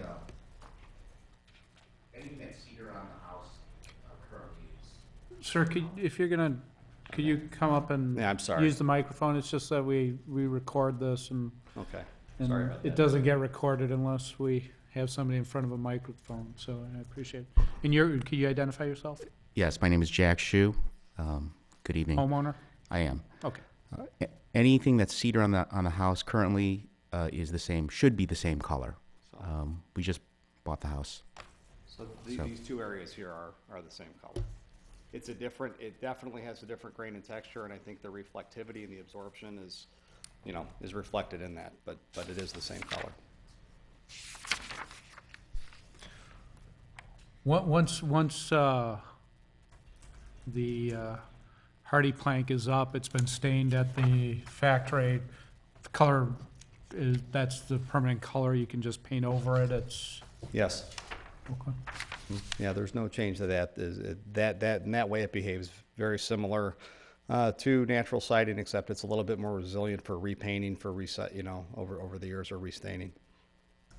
But in terms of the aging, you're going to have cedar siding on one side, and then this synthetic material on the other side, and you're not going to have the same nice patina you get with aged cedar on this. So wouldn't that look, in your opinion, wouldn't that look unbalanced? Why wouldn't you use cedar on the porch addition? I can understand that point. Yeah. But I mean, why wouldn't you want to use cedar? why wouldn't I? Again, I think if, you know, part of it was the areas that we were touching, and the amount of scope and the amount of expense to the areas that we were touching. If things were left alone, we were leaving them alone on the exterior. But I very much understand your point on you know, that topic. Yeah, I mean, there is an age factor that eventually is, you know, basically what will happen. That patina will become cracking and racking of the cedar, and one will be integral. So character, quality, at some point it will need to be replaced, you know, one way or the other. I have another question for you, since I'm kind of up. And I want to go back to the windows. Okay. On the bathroom, it's the bathroom, right? It's the porch addition. Yes.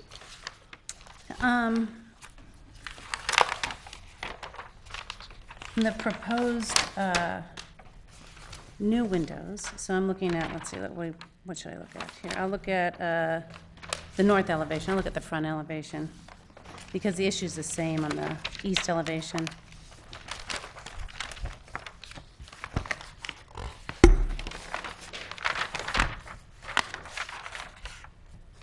I'm just wondering, do you have it, so you can show, yeah, so maybe you can see it better that way. Sure. Now, this is the front elevation. Why wouldn't you keep that window on the top the same size as the bottom window? Because of really trying, there is a rhythm to the house that exists with some of the, actually, this kind of goes to your point you previously just made, that is, you know, doesn't work for me in that argument, but in this argument, I propose that it does, and that there's a language that's already in the second floor cedar, and we're trying to match that rhythm in that language. There's a hierarchy of symmetry, and we're trying to replicate that and be sensitive to that in the house.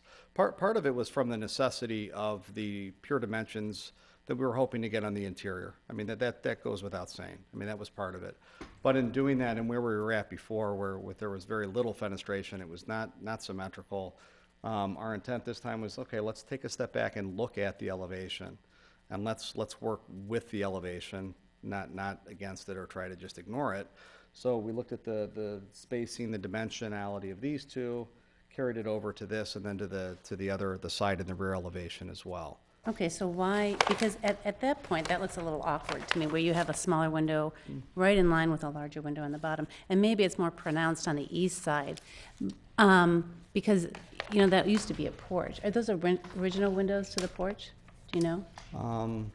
Were those original, at some point it was a sleeping porch that was Right, basically right. then insulated, and then, alterations were made to that to make it a 4-season room instead of a 2.5 or 3-season room. And I don't think you want to hide that characteristic, because, that's part of the charm of the house, is that you have this porch that you enclosed, and that's why the windows are a different size. But I guess my point is just asking you, why wouldn't you make those windows the same size, just so it doesn't look so awkward? I honestly, in this case, beg to differ, and I think the hierarchy and the smaller window actually works with the proportions of the house.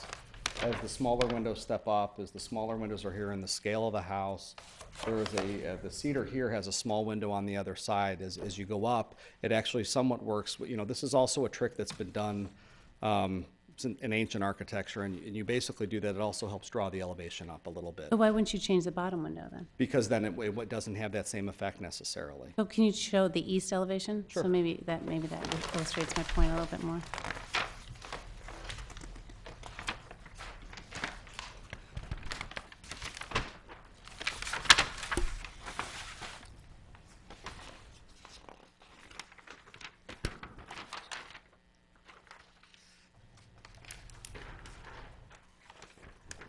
And one thing I want to point out with this elevation, and please keep in mind, this is a little bit deceiving. This is well back in depth. Okay, this porch comes out, it's a flat roof. This portion is set, the full dimension and back in the roof behind it. So it's a little bit deceiving in that elevation. And see, your argument doesn't hold on this side because those two windows are so much smaller than the other ones. I'm looking at how it's not so symmetrical like it used to be in the rest of the house. All the windows are the same, stacked over each other. They're symmetrical, same Well, side. all the ones that are in the masonry are. All the ones that are in masonry are the same size. Okay. The well, ones that are in the clapboard have not been, and that's what we kind of drew from. And even, let me point out the rear elevation as well.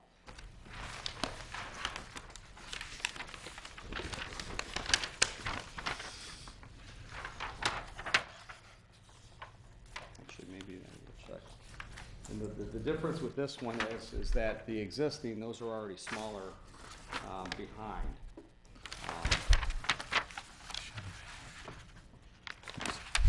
So there's a little bit of a difference here, but we really were pulling off of the second floor, kind of keeping a standard rhythm. The second floor in wood is going to be, basically window A.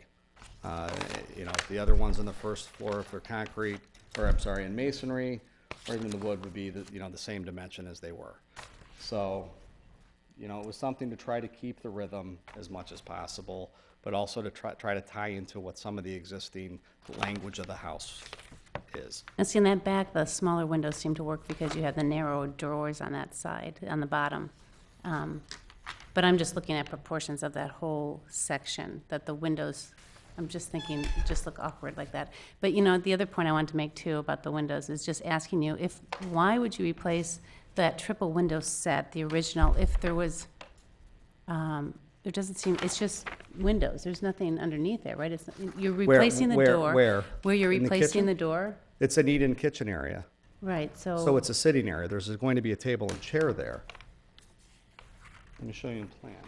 Oh, okay, could you just keep the windows as they are? You could turn that door into Maybe I'm not understanding. So we're talking about the south elevation. okay, so let me just make this.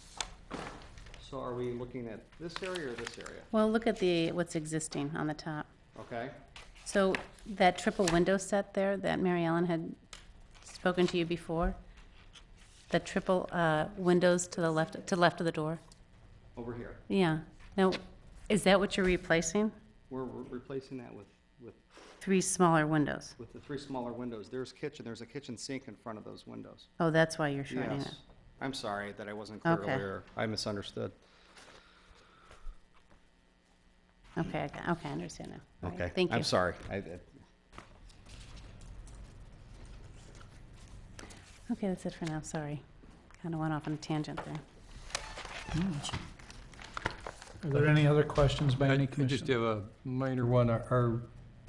With the little bit of brick you're replacing on the rear elevation, Yes. You're considering salvaging the brick out of the chimney for that? That's exactly what we're going to do.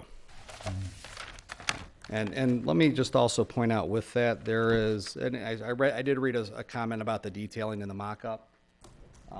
Obviously, one of the things we want to do, and let me hold this up. You can see kind of the corner kind of corbelling there. Obviously, we're going to, and basically what that is, that corner detail, it's, I'm sure you're familiar with it, it's where one is kind of set back, so there's a little cavity at the corner, so it kind of makes a nice little, almost like a zipper effect on the outside corner. Obviously, the full intent is that we match that detail intact, so that hopefully everything that goes in is going to, as much as possible with brick appear as though it's always been that way. Any other questions?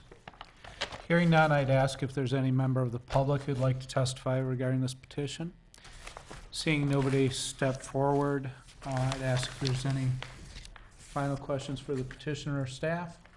I think we've covered that all. Okay, it's an opportunity for the commission to discuss. Well, I'm kind of troubled by the awkwardness of those windows on that side, so that's my hesitancy with this. It just looks unbalanced, and I think there's some symmetry in the original that should be replicated when you replace the windows. Yeah, and I understand what you're saying. I didn't take that away because of the distinct nature of, you know, the clapboard wings as opposed to the masonry, you know, center mass. And I do understand what the petitioner is trying to do.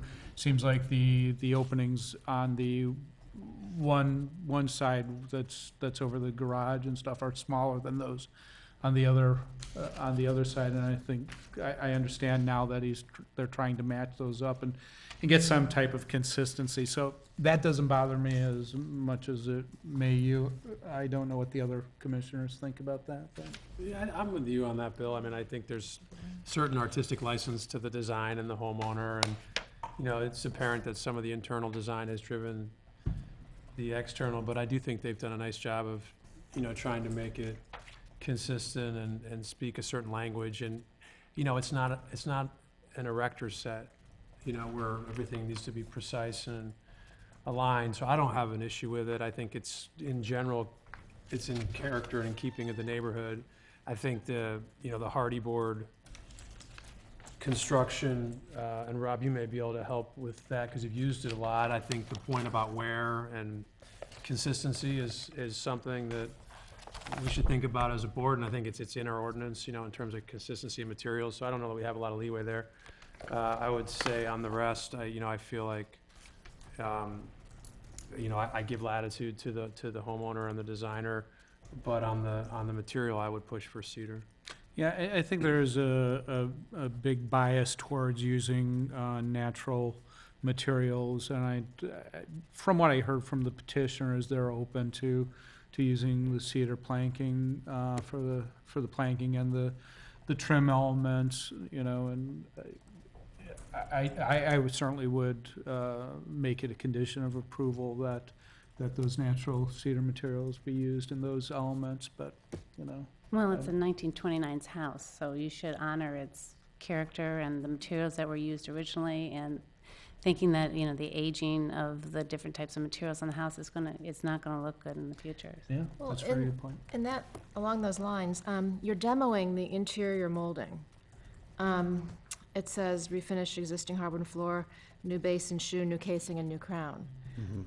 What is there right now that you're demoing? Is that the original 1929 molding that you're taking out, or is that beyond our scope? That's beyond the scope. Okay. I don't believe that we okay. have any license to look at what's happening in the interior. Okay. And the staff can correct me if I'm wrong, but. Thank goodness.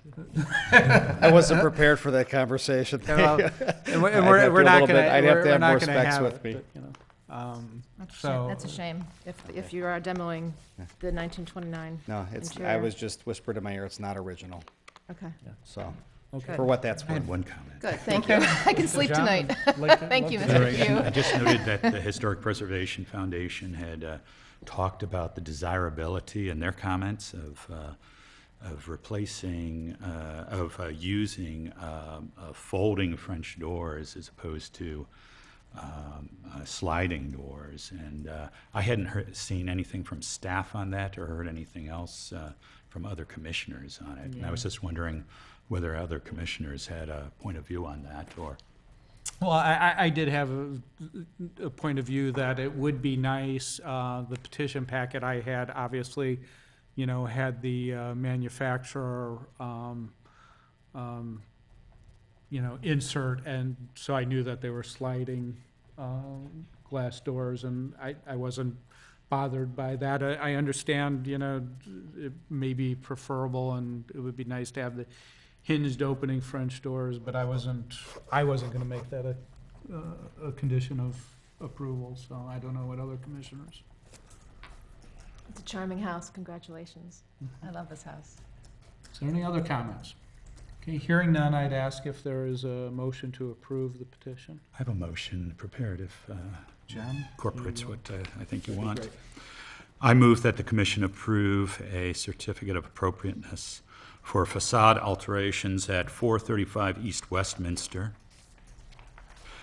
based on the findings stated on pages 1 through 3 of the applicable report by city staff dated January 22, 2014, as well as the testimony submitted to this commission and the commission's discussion. This approval will be subject to the conditions of approval and limitations set forth in numbered paragraphs 1 and 2 on page 4 of the city staff report. I note that these conditions require the use of wood clapboard siding, and it is the intention of the commission that the use of natural wood be extended to window trim, fascia, soffits, and rake boards. Okay, the motion's been made by Commissioner Travers. Do I have a second? Seconded. Seconded by Commissioner Preschlack. All those in favor? Aye. All those opposed? Nay. Okay, 5 in favor, 1 opposed. The petition is approved. Okay, I want to make one comment, I think, just a correction. I think you said Westminster, this one is Deerpath. Oh, I'm Just for the terribly record. sorry. Okay, Just that wanted was to make sure. 435 East. Yeah, Deerpath, just to make sure.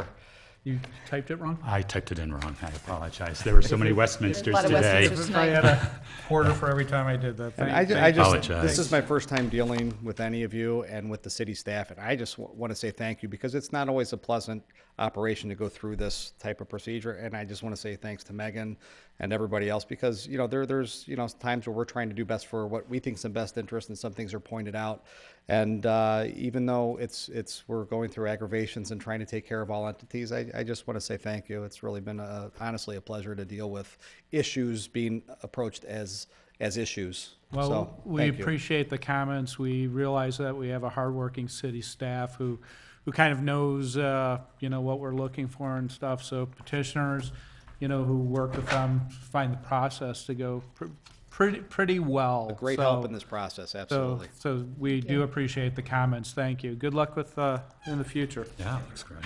Thank you.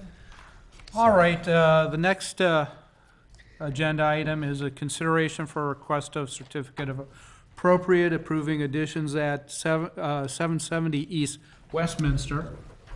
And if the petitioner, is there any ex parte communications or conflicts of interest? Yeah, I have a conflict of interest, Bill. My parents are adjacent neighbors to the Ludwigs, just to the east.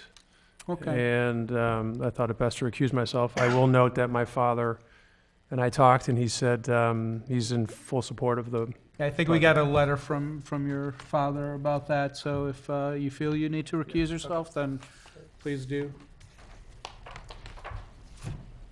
Okay, still having a quorum, we're still able to proceed on it. If you'd like to proceed, identify yourself and. Mr. Chairman, members of the board, for the record, my name is Rick Swenson. I'm the architect, and I have with me this evening my clients, Michael and Elizabeth Ludig, who are the owners of 770 East Westminster here in Lake Forest. If I may, I'd like to just kind of walk through my presentation and then address any questions the board may have. The home is located at 770 Westminster, as I previously articulated.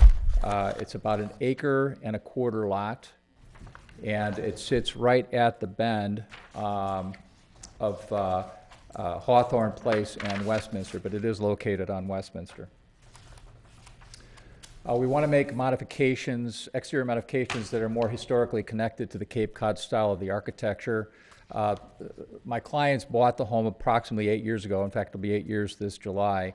And and while they love living there and living in the neighborhood, it's always been a desire of theirs to make enhancements and improvements to the streetscape that are more in keeping with the Cape Cod style. And full disclosure, we actually did much of the renovation on this home many years ago, but everything we did to the home was to the exterior of the house. We didn't do anything to the front. We want to add an extension to the existing library that provides a better use of the space and an appropriate design element to a less attractive portion of the facade. And I'll walk you through where that specific area is as we go further through this process.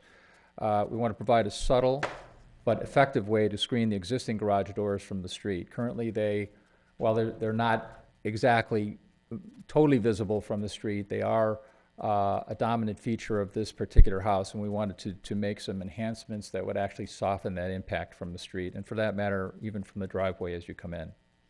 We want to add a porch, a sun porch, that is in context with the rhythm of the rear elevation. And finally, the project will require an approval of an increase in the allowable building scale of 395 square feet, or approximately 7%.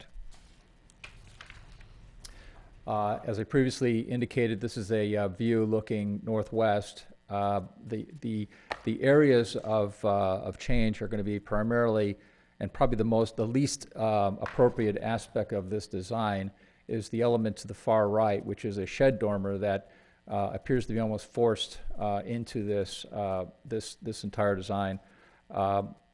As we move through to the left, there is a dormer, you'll note, above that. That will be taken out and will shift so that there still will be the rhythm of 3 dormers, but they'll be more evenly spaced and balanced as they relate to the columns below.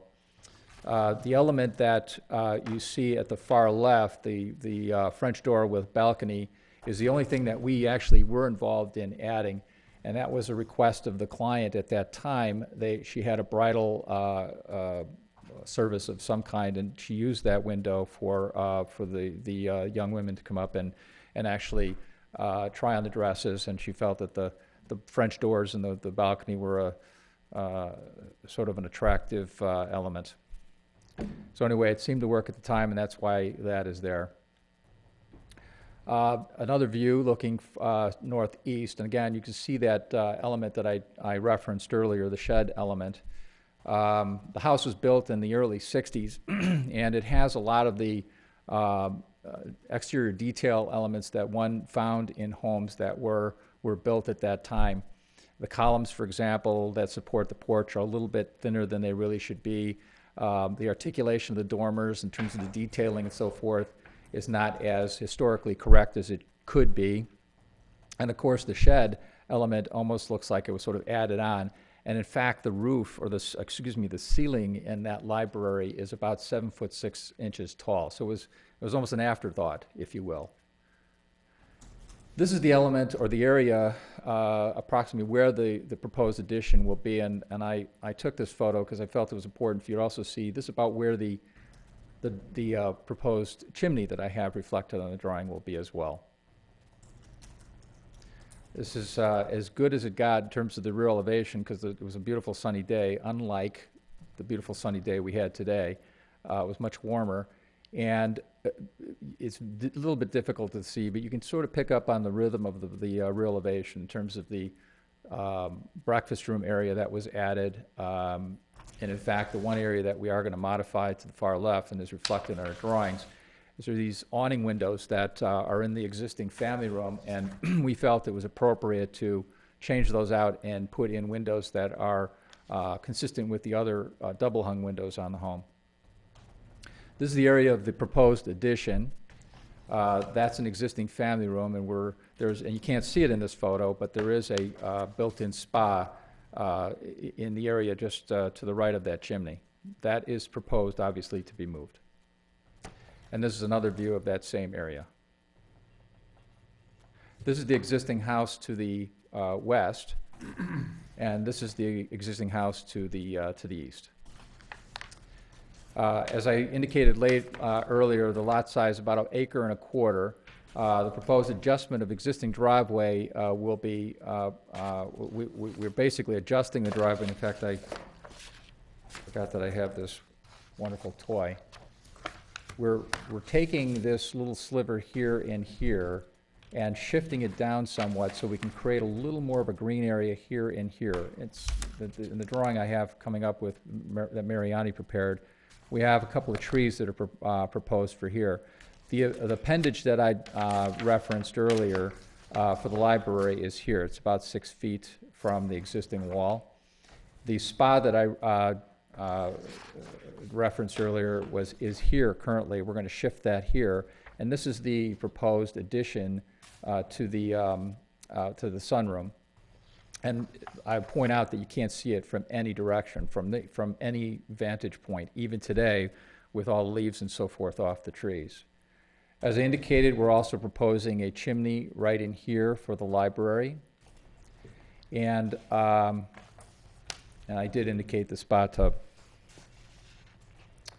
This is a little bit better drawing Mariani prepared for us. As you can see, the proposal is to shift things down and reconfigure slightly the existing sidewalk, put a couple of trees in here, and in fact, the trees that you see here are existing, and plant put some plantings in and around the proposed bay and appendage that's proposed here.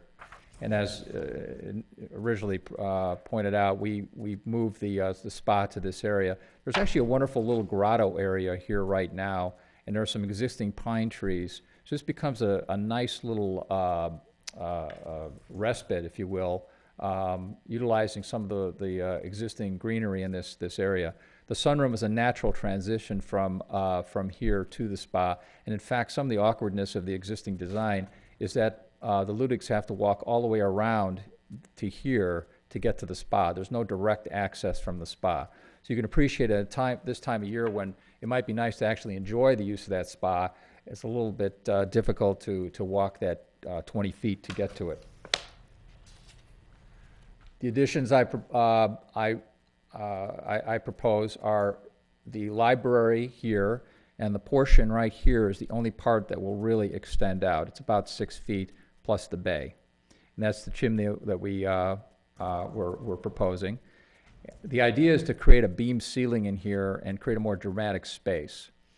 The sunroom is to the rear elevation, as I said. We do propose to take out an existing double-hung window and put in French doors. And then there will be doors that will go directly out to the spa area here. On the second floor, I would only point out that we are taking out the dormer that's existing here, leaving the dormer that's existing here, and shifting the existing dormer over so that they're equal distance between one another and they line up with the columns down below. I would add that we're taking out the existing French doors, putting in a double hung window in this area, and that piece you see right here is really just the trellis that we're proposing over the front door of the middle door of the garage. Again, dormers are shifting, posts are being widened. We're taking out the French door and balcony. We're putting in a little trellis element with brackets to articulate the center door and break up this monotony. We're proposing a bay window with a transom above and a decorative window above that. And then we're changing that shed to a gable, and we'll be utilizing the exact same brick on this house.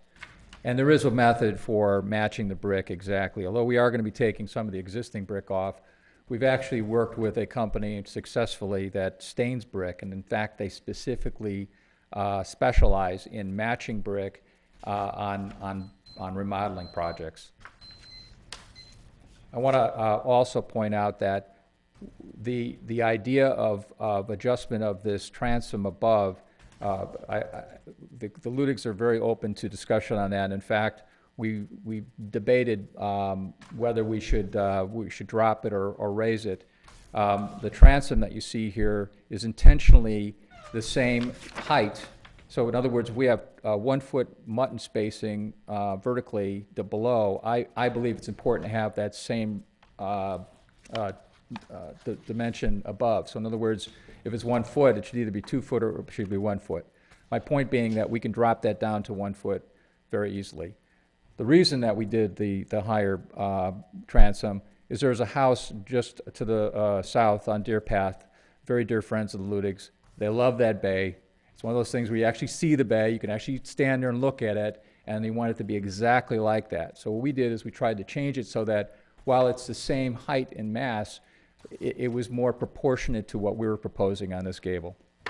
But I do want to point out that we took the staff's comments in stride, and we are willing to consider lowering that transom if the board feels that it's that important. One last thing on the front elevation, I do have a cupola here, which is consistent with this style of architecture. This is the side elevation, the east elevation. We are proposing to put round windows in the library. Here's where the fireplace is proposed, and we're going to take out, since we're losing the dormer window up in front, we're putting a double window in here just to get at least some level of light in that space that's commensurate with what's there now. This is the proposed sunroom addition. Again, we're following the same rhythm of the windows that are already on here, which is the longer double hungs with the transom above. And I do have Tuscan columns on each side. That does not project out to the extent that it actually is a covered porch. It's just to better articulate that gable element. And of course, this is the north elevation showing the proposed sunroom. Again, same principle applies. This is a rendering that we did to better illustrate the basic feel that we're trying to achieve. You can see that we're matching the brick, the color massing and so forth. Even the landscaping, the way it will be modified will be done in such a way as to soften the garage doors as you come up the driveway. This is another view rendering. It's a little deceiving because the problem with actually showing the real trees that will be there is that you don't get to see the architecture, and the purpose of this presentation is so you can see the architecture. So you're going to have to take my word for it. There is going to be a tree on each side of that garage door. This is the sunroom. Again, better idea of how this will look and feel as it relates to the existing house. And finally, the rendering looking directly at it from the back. And again, the clapboard that we're proposing will be the real deal. Essentially, we're matching everything. We are going to make some modifications to the dormers because, obviously, as I pointed out earlier, we want to make them more historically correct. So we did some research on that to make sure that they are. And that's the extent of my presentation. Ladies and gentlemen, I'm ready to take the heat. Okay, we're going to get the staff report first, and then we'll probably be back to you with a few questions. Great, thank you. See staff identification of issues, please. Thank you, Acting Chairman. Just a couple quick comments.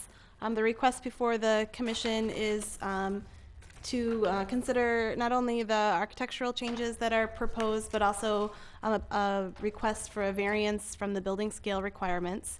When you look at this home from the street, I don't think you would really guess that it was really maxed out on the building scale. But as you go to the back of the house, the massing does increase. And as it is, the home pretty much is maxed out with respect to the building scale. As proposed, the request is for a 7% overage. The addition, the larger addition is located to the rear of the home. There's a small addition to the front that is visible from the front elevation. But given the massing at the street-facing elevation, the increase in mass on the front is really appropriate and helps to balance the front elevation and doesn't overwhelm the composition. One comment that is identified in the staff report is that the scale of the bay does draw attention to that element and does seem overscaled for the size of the, for the overall composition of the home. All the other pieces are very small and pedestrian scale, and that piece feels somewhat large comparatively. So staff does recommend some modification to that as the commission finds appropriate. There has been a couple letters of support provided to the commission from neighboring properties across the street and immediately to the east, as well as a memo from the Preservation Foundation. I'd be happy to answer any questions, but staff does find this project to be consistent with the ordinance standards from a design standpoint, with the modifications noted or recommended in the staff report. Okay, thank you. Any questions from any commissioner for the petitioner or the city staff? I do. Do you want to go Go first? No, I just have an easy one. I love what you've done, by the way. Thank you. But you've fortified a lot of the eaves, which is very nice. But I wonder if you've hit them all. The one directly next to the garage, so if, the garage eve is facing us, if you're looking at the eve coming right that way, are you gonna touch that one? This one? It's the view, would I it have a help- would picture it- of the view looking northeast from Westminster on the driveway.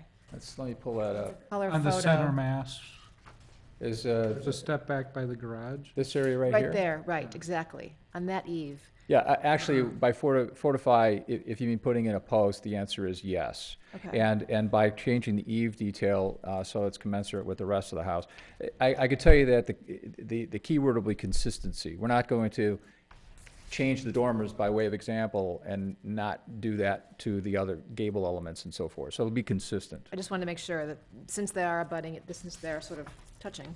And then, there was a window that you added on, which facade? I think it was on the east elevation, on the second floor. That looks a little heavy to me. Well, yes. I know you need the light. I know, that's it. There is a single window there. It is tight, I readily admit that. In fact, I actually thought about bringing a little bit of a shed roof across here with some brackets on each side to maybe balance that out a little bit. Because in my mind, it's a little too tight if all by itself. And by bringing a little shed roof across there and putting some brackets, it becomes more purposeful, I guess is the point I'm trying to make. I admit, the issue is that there is this south light coming in on that dormer, as you can imagine. Right. And now the east light, which is only for a short period of time.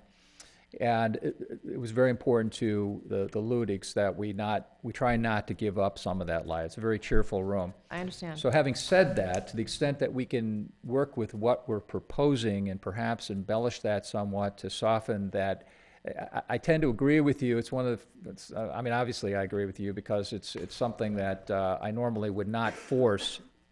Typically you'd want to line up with the gable or do something that's a little more proportionally correct.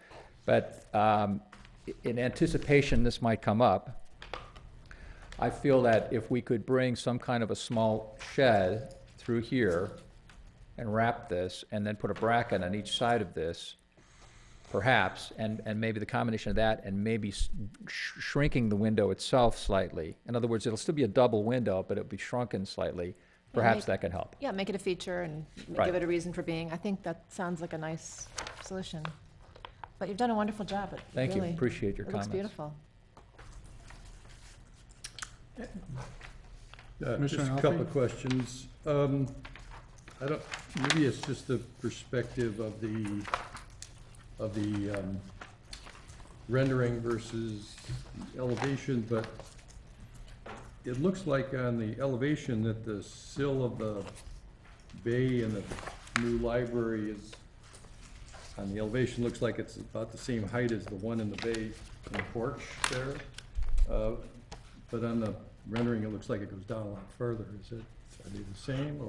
Well, I'm looking at them now. It's not uncommon for plans to shift a little bit after the rendering has been done. And renderings are a very helpful tool. Sometimes you make those adjustments to the design because of the rendering. I can tell you that the Ludigs really like the feel of the lights, and it's a beautiful site. So to be able to sit in the library and actually have that wonderful bay and look out at the landscape and so forth is very important. Bringing that down as far as possible, I think I had it even higher than that at some point. So somewhere in between. I can tell you that what you see in this elevation right now is what is proposed. The actual elevation. That's correct. So I looked at both of them, and they're pretty close. I guess one could argue that there is slight difference, but and I commend you for picking up on that slight difference, because I think it's only about 4 or 5 inches. But in architecture, 4 or 5 inches can make a lot of difference. So honestly, to answer your question, the drawing you see in front of you, this is the actual, that will ultimately be the architectural drawing, and be modified accordingly. So if it's an issue, it's something we can easily shift. Also, it looks like there's a parting rail, like it's a 2-piece sash on the big window in the middle, or just trying to duplicate what the double hungs look like, or is that just on the drawing?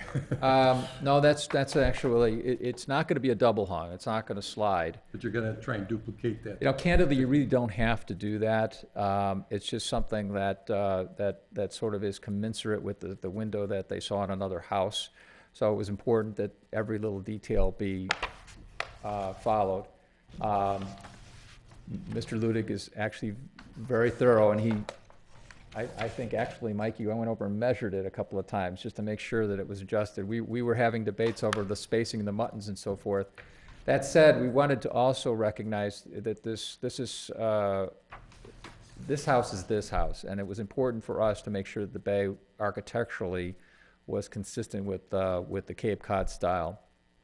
We've actually shrunk the width of the bay somewhat so that the proportion of this worked better.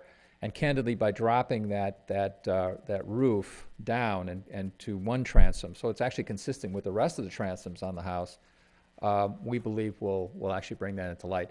My only comment to that, though, and I think you might agree, is that by doing that, for every action there's a reaction. By bringing this down, I think it's important for us to think about this coming down somewhat so that it doesn't feel like it's forced up into the gable. It almost becomes more proportionate to what we're trying to achieve. So I guess my point is that if we were to shift this transom down, I'd want to make sure that we are sensitive to how this is shifted as well. It just doesn't stay. In light of that, I don't know if it's an illusion, but the pitch of the roof on that extension of the library looks a little different than the pitch of all the rest of them, or am I just making No, it's consistent. It will be a I believe it's a 10-12 pitch. So it's the same as the ones on the side and so forth? It is. I think it might be an illusion because of the bay element. Maybe that's it's sort of pushed up into it, but it is the same pitch. So you would be amenable to the single Transom? Single height transom? Yes, as long as it's the same height as the muttons below. It doesn't look like it's forced in there. Right. Okay. Okay, any other questions? Well, I have a question about the bulk. Hi, Rick, how are you? I haven't seen you for a while. Long time no see. We used to see each other a lot, right? Maybe too much.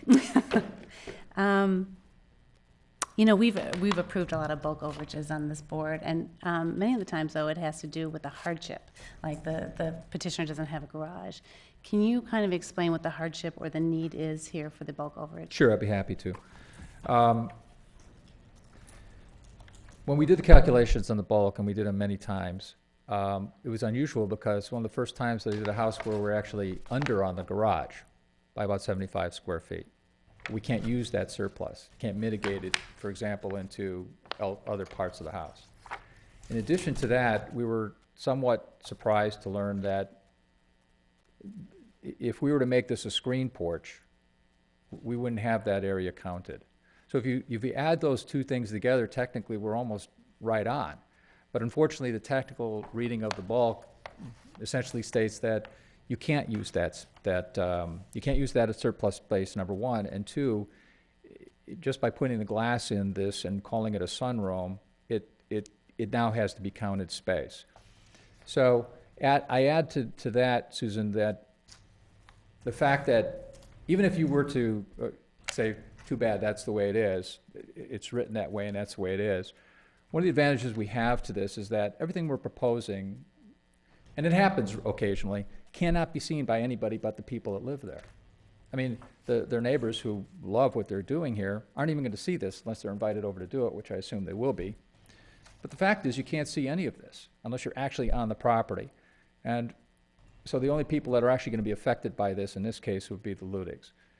And finally, the uniqueness of this house is what Megan pointed out earlier, and that is when I initially went in to meet with her, she was actually surprised, and I understand why. Because you look at this house, one wouldn't look at it and say, wow, this house is way over bulk or it's over scale. It's 24 feet to the ridge, and it has the same consistent ridge height throughout. Everything we're doing to it is under that ridge. We're not adding to it. We're not increasing the bulk. And from a technical standpoint, I guess my argument to you would be there's nothing bulky about any of the bulk that we're proposing. So I guess the hardship would be that we're unfortunately in a position where, if not for the fact that we're actually not putting screens in here as opposed to the glass windows, we wouldn't be having this conversation about the bulk. So in terms of the spirit of this, we felt it was appropriate to bring it to this board, and we felt it was appropriate enough to take it through the tremendous amount of effort that it takes to actually get to this point where it can actually come before you. I can assure you that I've met with staff a number of times in my career, and it's my intent, no offense to anybody on this board, to avoid you as much as possible. So what we try to do is we try to work all of this out. We just felt in this case it was an appropriate standard. Now, you might disagree that it's not a hardship, but from our perspective, we think we are working within the spirit of the ordinance, which is to improve houses in Lake Forest and make them actually, embellish them and actually make them more aesthetically pleasing and more appropriate to the historic districts. And frankly, I know it's a winded answer, but it's the best I can do. Well, did you mention something about the library needed to be expanded for work issues, or there was an issue with the library? Well, Mike is a lawyer and was a judge, I believe. I don't know that you still are. And he does a lot of work at home. And frankly, I've been in his library, and he's there all the time. It's very tight. It's very small. So with this, and when you're working at home, and believe me, I know that because I work at home myself, it's nice to have a comfortable space to work in. Okay. And we just felt that it's such a beautiful site, and it was an opportunity to not only increase the space, but actually embellish this design so that it actually has a more true kind of architectural flavor, if you will. Mm-hmm. Okay, that's a good answer. I just wanted to go back to that two-story bay too, and you were very good about being consistent. You really wanted to be consistent with the Cape Cod style on all elevations, especially the front. I mean, that's really the one that matters here. And that's really your signature. In most of your houses, you have like a two-story, or not two-story, but a big, tall bay window. Just funny. Just wondering. I know I've noticed that about your house. No, but I just thought about that right now. I'm trying to think of any houses where, well, okay. Yeah, there's a couple of them. But anyways, I just thought in terms of keeping the Cape Cod style, would you replicate like the dining room window, or how would you make that more of a Cape Cod style? Just instead of just getting rid of the transom, just get rid of that, or just how else would you make that a Cape Cod style? Well, I think the gable is appropriate, but we actually talked about initially putting French doors on there with a little bit of a, maybe a trellis or some pergola element. But the reality is nobody ever really goes out and uses those, and put a little private garden out there. But the reality is nobody ever uses them, and it would have looked a little strange. Could have put a double hung window on there with shutters on each side. I think it would be a little lost in that gable massing. Bay windows are very consistent with the Cape Cod style. I wouldn't characterize this as a two-story or a multi-level bay. I will admit that it's a little taller than we typically would make it. My point made earlier was that I was more about not just making it so, I could have made it 18 inches, for example, but the mutton spacing would be tighter, and that bothers me. I like consistency in things. So transoms are certainly appropriate. It's just a function of how high that would be. But to argue that the bay window is not characteristic of the Cape Cod style, I would disagree wholeheartedly. Okay, that's it. Any other questions? I just did, perhaps to follow up on Susie's, and that is relative to the building scale variance requested. Is there a design which you've looked at, which while not deemed as as good as this one, that would be acceptable, which would not require a building scale variance? Well, yes, it would be, and I don't mean this flippantly, but it would be to remove the sun porch altogether. Because if we just did the bay and the appendage you see on the front elevation, the bulk wouldn't be a point of this discussion. But I will tell you that the Ludigs feel so strongly about that element and having that space that they wouldn't do any of this work. They wouldn't bother to do any of the changes if they couldn't do it all at one time. I see. So, to answer your question, I mean, clearly I tried, but that, unless we take space out, it's not possible. The bulk is what the bulk is.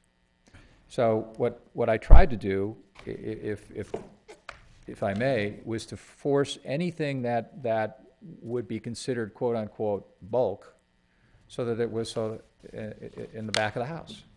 If this were the front of the house now we're asking for it, frankly, I don't think I'd be here right now, because I don't think I'd have a compelling enough argument. But for what we're doing here, everything you see before you, everything you will see from the street, or for that matter, any person living in Lake Forest will see, is what you see before you right now, which technically meets the requirement of the bulk. So from the definition of bulk and the spirit of bulk, I think we've done a pretty good job of really mitigating it to its least impactful location. Chairman, could I ask staff a question about bulk variances? You may. And my question is whether staff believes that all requests for, or requests, not all requests, requests for bulk variances should be recommended by the commission, as long as the variance is mitigated by either, shrewd landscaping or shrewd design, irregardless of compelling need. The building scale ordinance identifies a set of criteria for evaluating building scale variances. The criteria, unlike zoning setback variances that are seen by the zoning board, don't require a hardship as part of the criteria.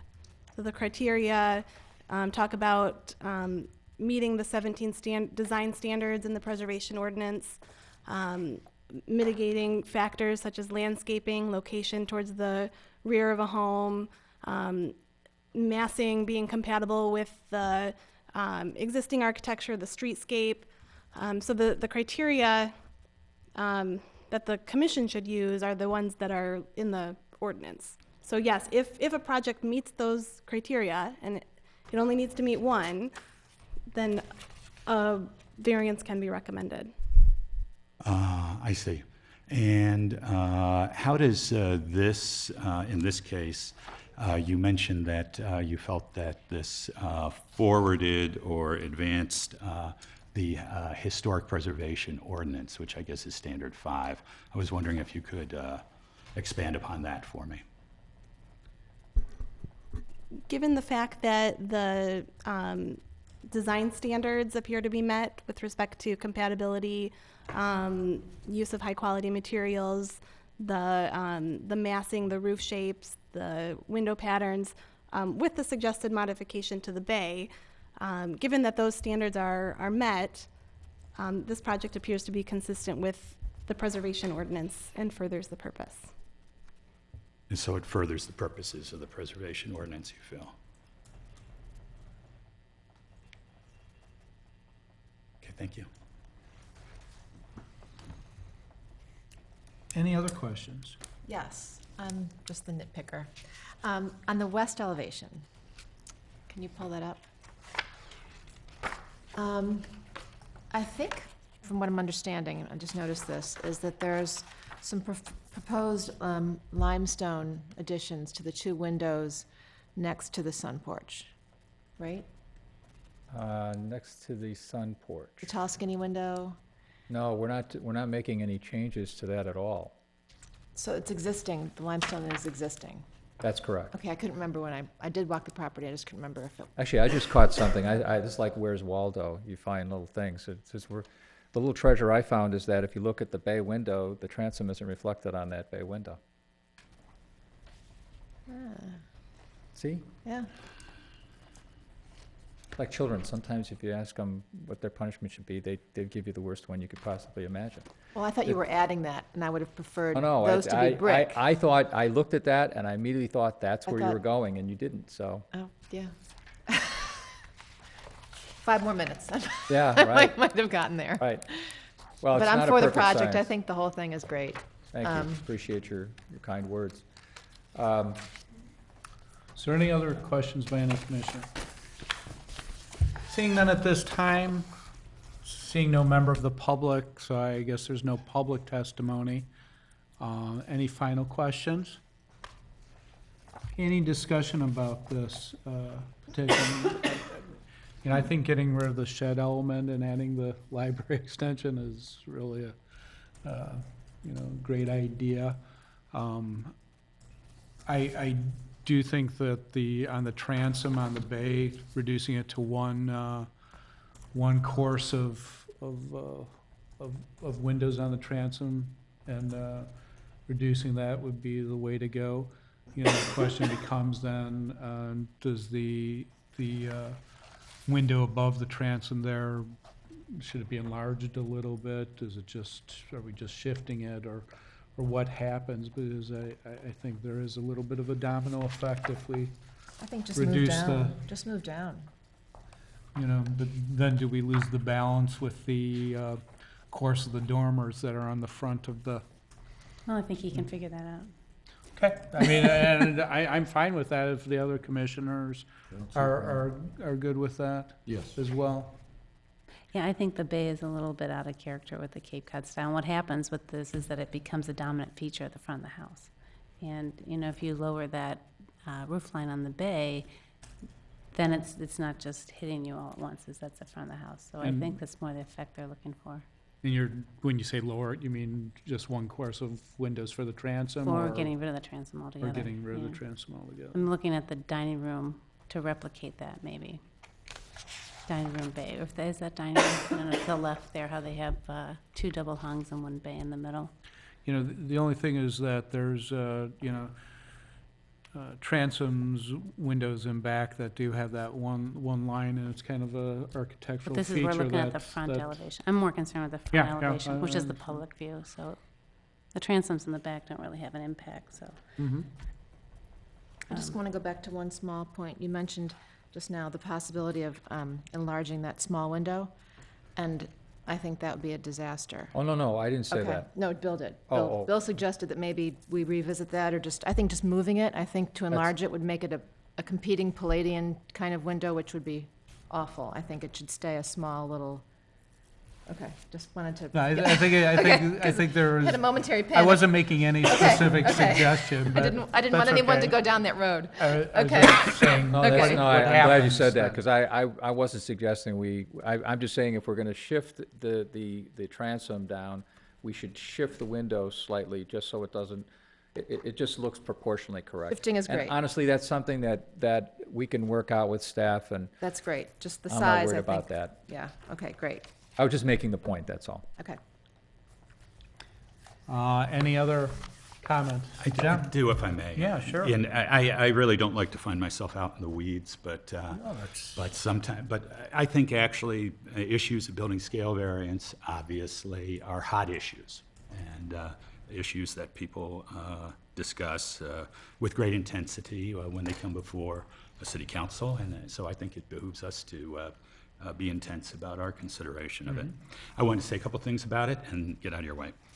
The commission is a recommending body with respect to building scale variances under our purview. We're not an approving body. Our recommendations go forward to city council, who then will act on the recommendations.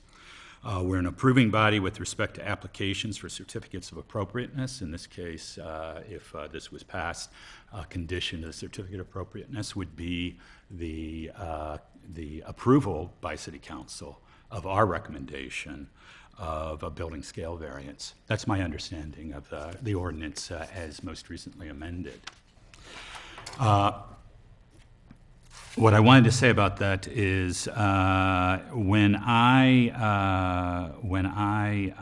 look at situations like this, then the first thing I look at is the issue of the building scale variance, because I think it would be wrong for me to be uncomfortable with recommending the building scale variance, but then to approve the certificate of appropriateness.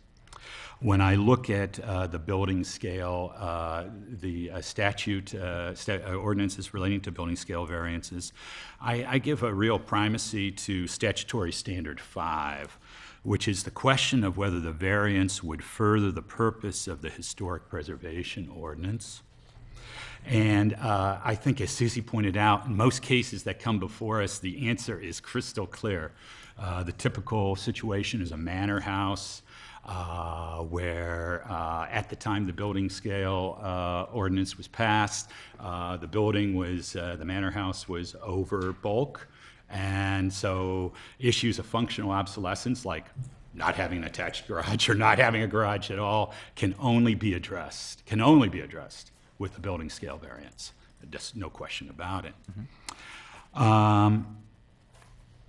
As I've looked at this one, I have a certain degree of concern that the same, and of course that's important for the furtherance of the historic preservation ordinance, because we want these manor houses, these historic houses, to be occupied and maintained, and that requires removal of elements of functional obsolescence.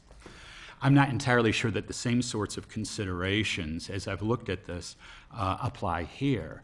That is, I have wondered, as I've looked at the wonderful package and the wonderful design that you've created for this house, whether really great results couldn't be achieved without requiring the building scale variance.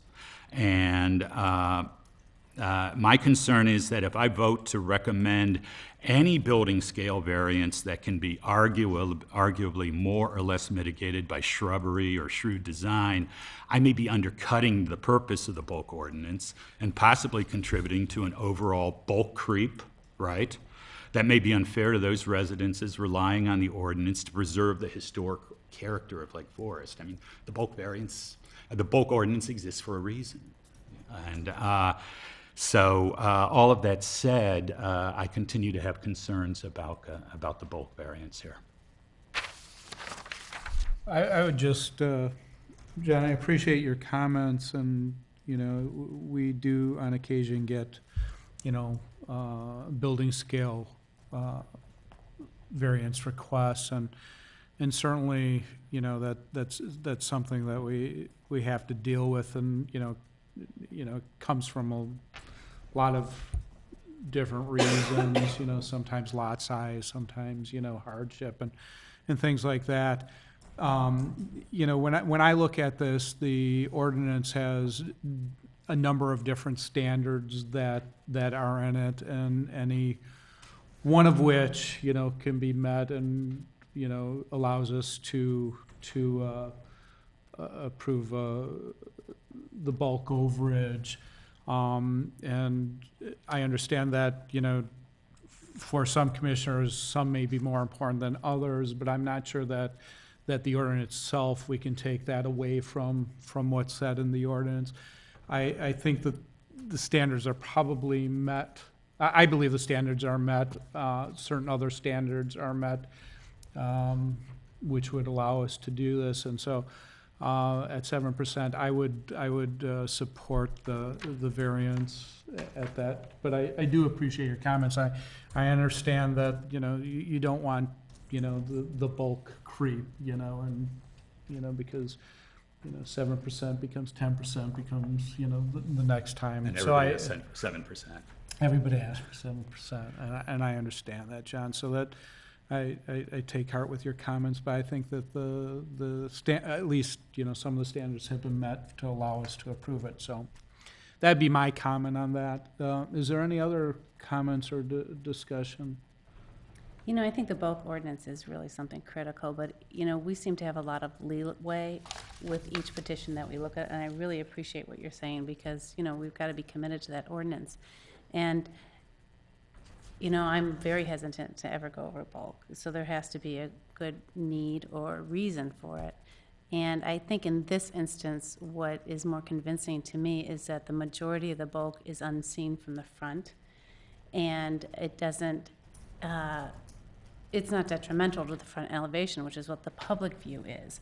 And this is also such a large property that, you know, they're far away enough from their neighbors where it's not impeding their neighbors' privacy or whatever.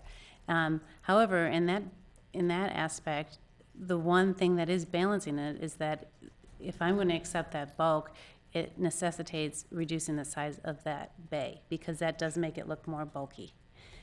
And so that's one of the reasons why I'm kind of, you know, pushing towards reducing that bay, because then you reduce that appearance of more mass. That's not really necessary. I mean, if you put a lower bay in there, it's going to give you the light you need, but yet it's going to reduce the appearance of this new added 6-foot addition. So, so it's a give and take here for me, you know. So I'm appreciating 7% is not a lot, but it is an overage, and you have to, you know, mitigate it somehow. And if I think we take down that bay window, then the additions won't look so massive and bulky. How do you feel about it balancing the weight of the garage, though, the bay? As it is. I feel like it, Well, does it worry you that it wouldn't balance the garage if it were reduced in size? well, we're not, so I'm understanding your point. This is not a symmetrical house, so I'm assuming you're not saying we Right. should, the gable. No, Yeah. just the window. I'm just saying, right now, I think it almost balances better than it would be if it were reduced. Well, I tend to think, You think it would work as well? well, number one, it's funny, I've heard 3 different opinions about the bay, so I'm not going to I be able to know. make everybody happy here tonight. I know. But I just being think the that the devil's happy advocate. compromise, I don't agree that the bay should, the transom should be removed altogether, and you should just drop it down and just have it so the roof's above just the typical height. I do agree that perhaps the bay should be dropped down 1 mutton rung, and it was really brought up initially with staff, and frankly, if I had more time between the deadline by the time we really agreed on that and the time that we submitted it, staff and I agreed, you know what, let's just work it out. It's an easy thing to change, but I'm not going to change the packet. But normally I would have taken and just made the change and just had the transom reflected that way. I mean, it's a simple thing to do. I think if I'm sort of reading the tenure of this board, it would seem to me, being on the outside looking in from this conversation, the compromise would be to just drop it. Because you've got one person saying drop it altogether to its lowest point, and another saying, well, I don't know, I think it's okay the way it is. And frankly, I think the happy compromise is just come somewhere in the middle. I think that's going to be enough of an improvement. It's not going to make Susan happy in terms of what you want to do, and I respect Susan's opinion. I don't know that I'd be happy as the architect if it were that way. I think a transom is appropriate for this, and given the mass and scale of that, to your point, I think that dropping it 1 transom height would be just the compromise that we need so that everybody gets what they want. Yeah, I I like know, dropping it I when know we're not transom gonna get height. everybody happy, and that's gonna be possible anyways, but I have to remember, it's Wait, my if we- clients that have to be If we happy. reduce the whole end, that it won't balance the Isn't the garage, planning which to is reduce very the- big. Pardon me? I see he isn't planning to reduce the size of the whole, No, it's just the window. no, it's just the window, not the Yeah. whole thing. Right, oh, I thought you said to reduce the whole size of the No, whole. no, no, just the window. Oh, okay. She wants to remove the transom and drop the. Sorry, I wasn't clear. Oh, Yeah, it I'm was just- sorry. it's I just thought the you window. meant reduce the whole, And I I thought think that it should might just be not- dropped one course. The window. and would, you know, so. nobody's understanding each other tonight. We're all like know. not getting each other. Well, that's why I was impressed that the petitioner said that he could understand what we were saying. We're not understanding I each just other. say that just to make everybody feel more comfortable. I was These very two are impressed by rolling that. their eyes at us all night. I know, they want to get going. She's like, what do I write? What do I write? What do I write? Bob, would you, you know, as far as the transom, would you be good with lowering it just to the one mutton? And Absolutely. keep? Okay, I think so, that's an ideal. so I think we have a consensus on that, at least with We have a these three compromise. at here, I don't know. Is there any other comments or discussion? I think we covered it. Okay, could, Done, I let's would be go. looking for a motion probably from somebody on this side of. Okay, well, I'll attempt, recommend that we approve the submission according to the staff recommendations, which includes the amendment to the, or the overage for the bulk, and also for the dropping of the height of the transom window by one pane. I don't know if it needs anything. And that's subject to the conditions in the report? Subject to the conditions of the board, yes. Okay, so the motion's been made by Commissioner Alfe. Do I have a second?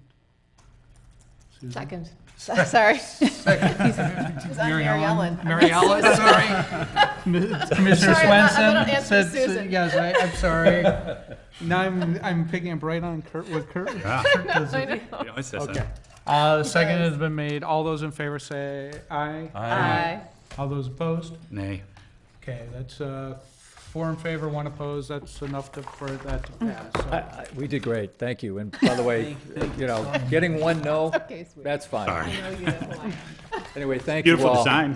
Thank you, Okay. thank you. Good luck with the project. Okay, this is an opportunity for the public to address the commission on non-agenda items. Anybody seeing nobody stepping forward? Is there any additional information that the staff needs to provide us this evening? Seeing them shake their heads no, I'd ask if there is a motion to adjourn. I move that we adjourn. Commissioner Travers wants to get home, so do I have a second? Second. Seconded by Mary Ellen. Thank you. Whoever. Commissioner All those in Swenson? favor, say aye. Aye. Any opposed? Didn't think so. Okay, thank you. Thank you. All for